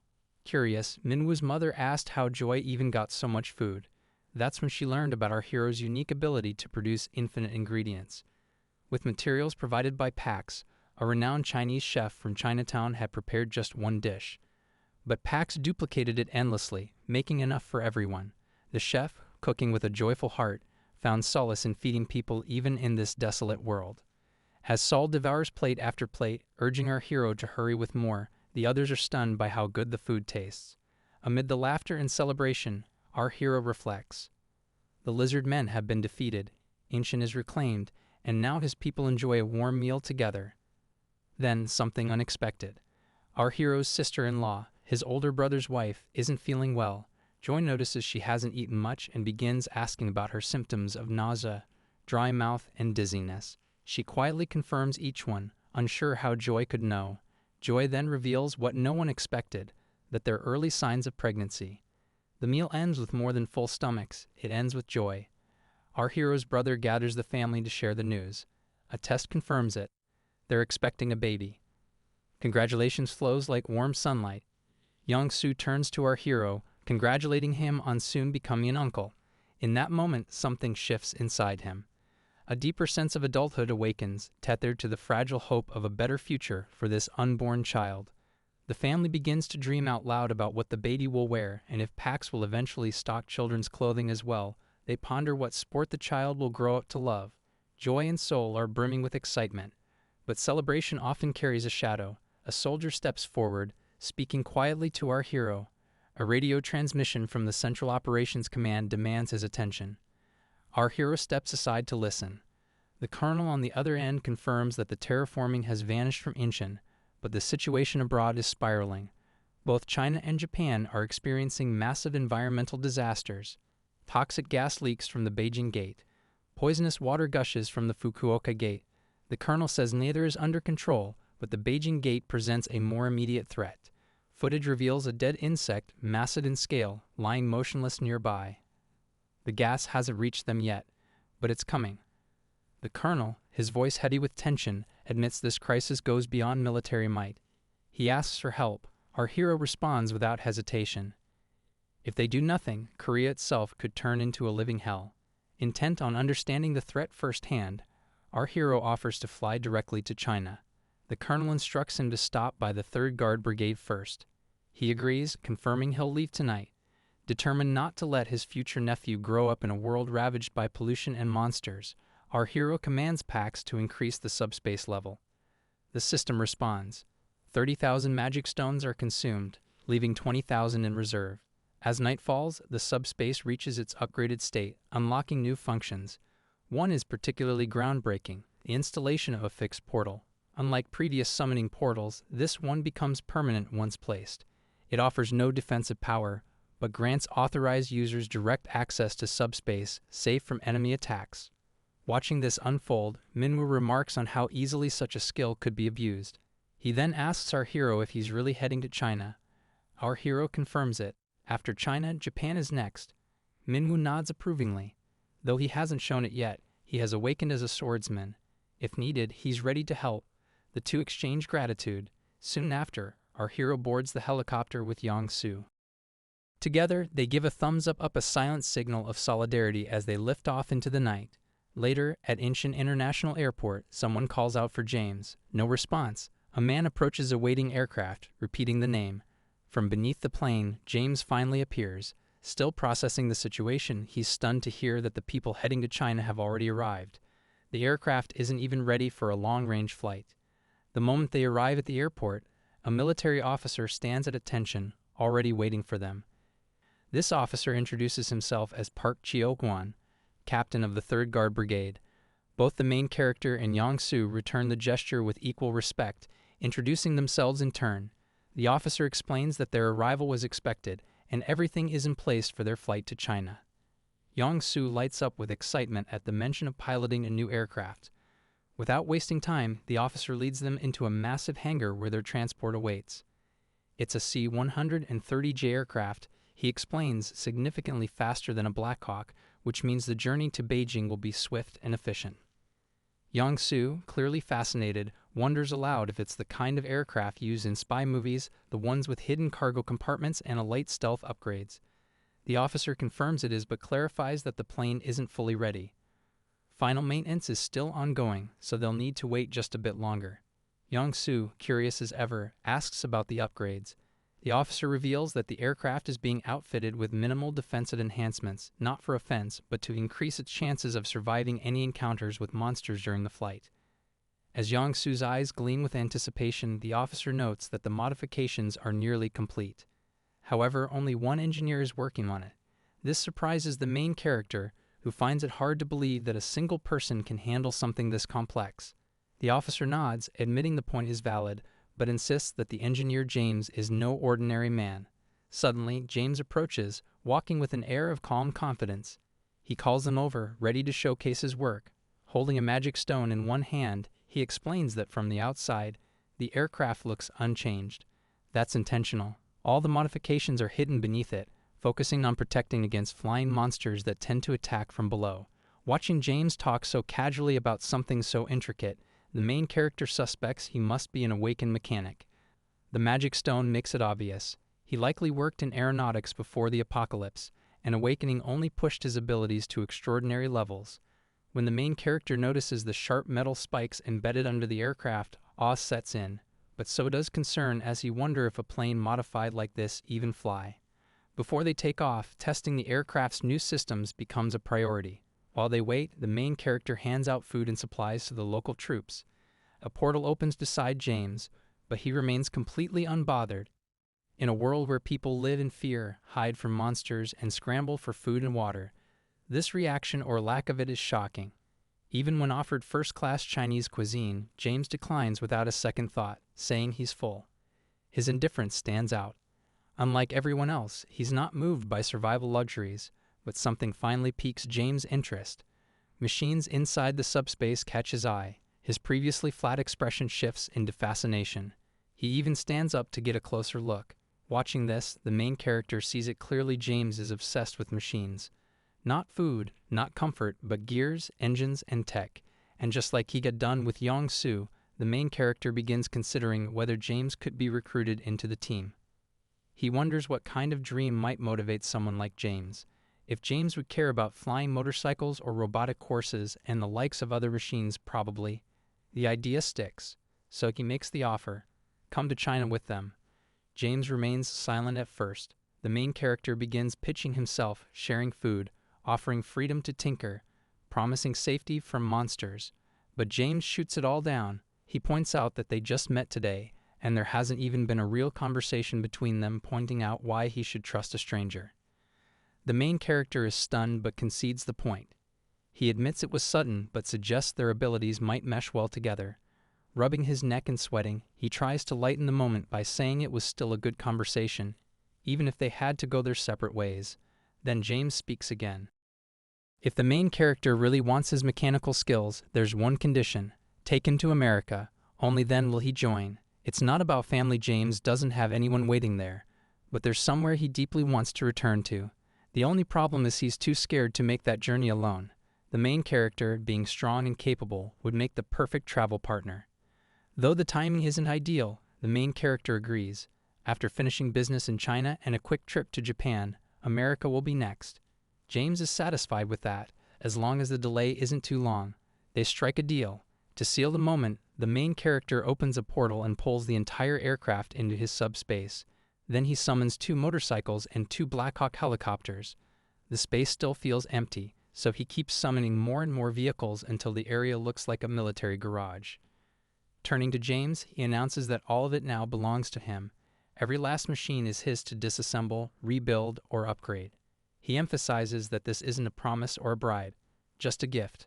Smiling, he waves into parts, leaving James standing there stunned. As the main character walks away, he laughs quietly to himself. That might have been a little terrifying, but it was also kind of funny. Meanwhile, James is left speechless, wondering what he's supposed to do with so many vehicles.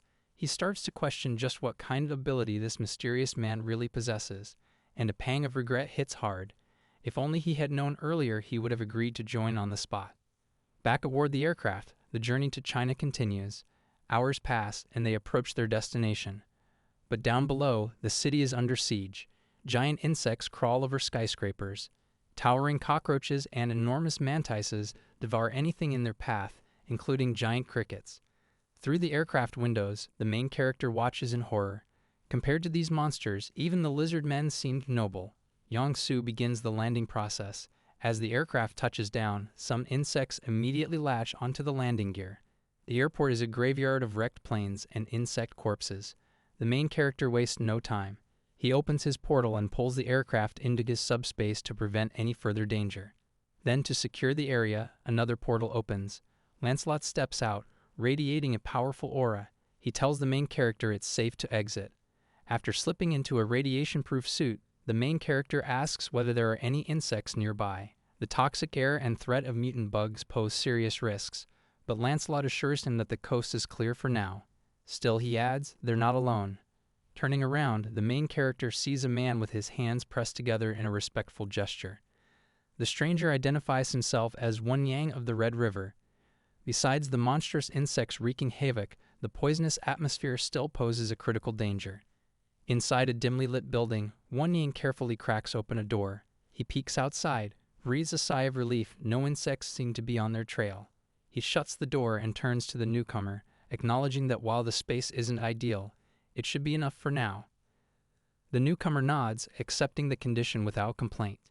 But something inside the building draws his eye. Clusters of people sit in deep meditation, surrounded by a soft, pulsing blue aura. Energy flows from them, radiant yet unsettling. Their bodies look frail, sunken eyes, dry skin, and signs of extreme fatigue. Standing beside Lancelot, he quietly observes the weakened cultivators. Concern rises, and he asks about their condition. One Yang steps forward and explains that the toxins have been purged from this zone using internal energy, so removing the gas mask is safe. That sparks curiosity. The man elaborates among the awakened members of the Merm family. This is an inherited ability. It stems from the martial arts world, which still thrives in various parts of China despite the monstrous upheaval. When the monsters first emerged, people across the world began to awaken strange new powers. But the powers of martial artists stand apart. For instance, this Korean visitor has subspace manipulation, while his sister, Joy, possesses healing abilities. On the other hand, martial artists channel internal energy, drawing strength from tradition, discipline, and individuality. Their skills are so remarkable that the Chinese government officially recognized and deployed them to combat monsters. Sitting and drinking tea, One Yang reveals the complications they face. The government's plan to eliminate monsters involved opening dimensional gates through competitive bidding. Beijing hosted 2 separate bidding events, one by a dimension called Beelzebub. Given the city's massive population, it makes sense, but while they anticipated monster threats, they were woefully unprepared for the toxic gases that followed. Many soldiers and awakened individuals without internal energy succumbed almost instantly. The martial artists, while eventually deciphering the gas, found the purification process so energy-intensive that they couldn't fight and detoxify at the same time. Once the gate opened fully, swarms of insects flooded in, worsening an already dire situation. The process of detoxifying the environment demands continuous energy output, and for those who rely on fresh air to recover and generate power, the toxic surroundings grow more lethal by the hour. The gas spreads rapidly, leaving no room for error or delay. Alarmed, the Korean visitor pauses and asks One Yang if breathing fresh air boosts internal energy recovery. Somewhat puzzled, One Yang confirms it does. Without further delay, our hero taps into his subspace ability and vanishes, stating he'll be right back. Inside the subspace, the system prompts him with the cost of air canisters of 9,901 each.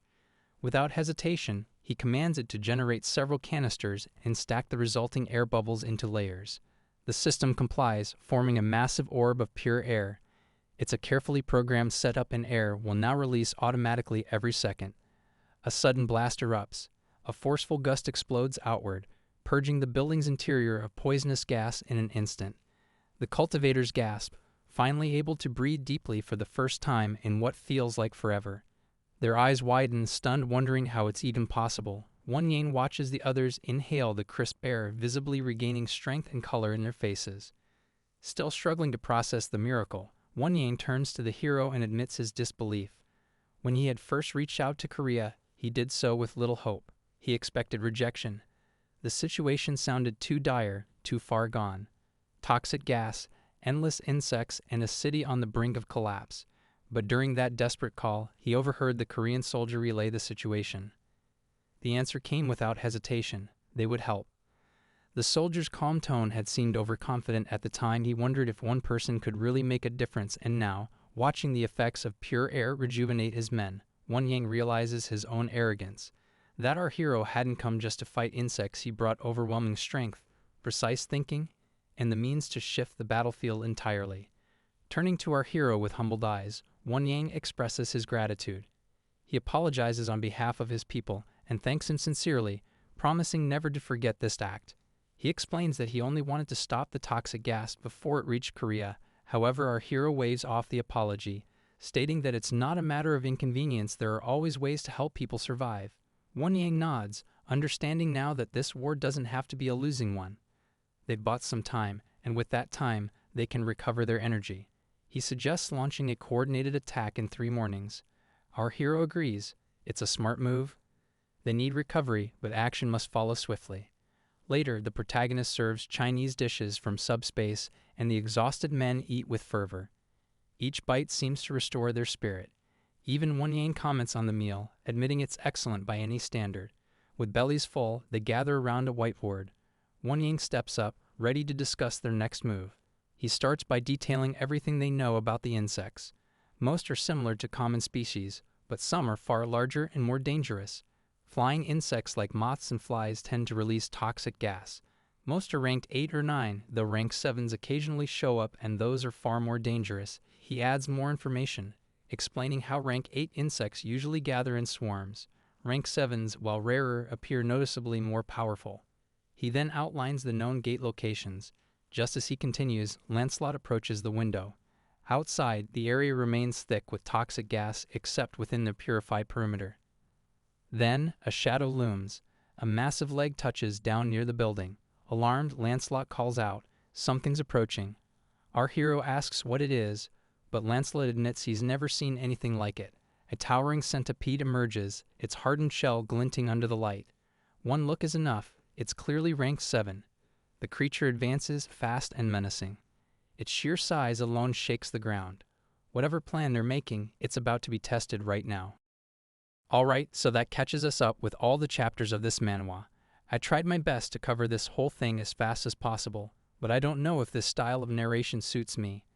Personally, I like to take my time with each scene and explain it in depth, rather than just gloss over everything to cover the chapters faster. But I guess it's up to you guys to decide, so definitely let me know if you prefer this format of narration over my usual ones. And as always, if you've enjoyed this story so far, definitely be sure to let me know in the comments below. Subscribe to the channel if you haven't, leave a like on the video, and have a blessed day. Until next time.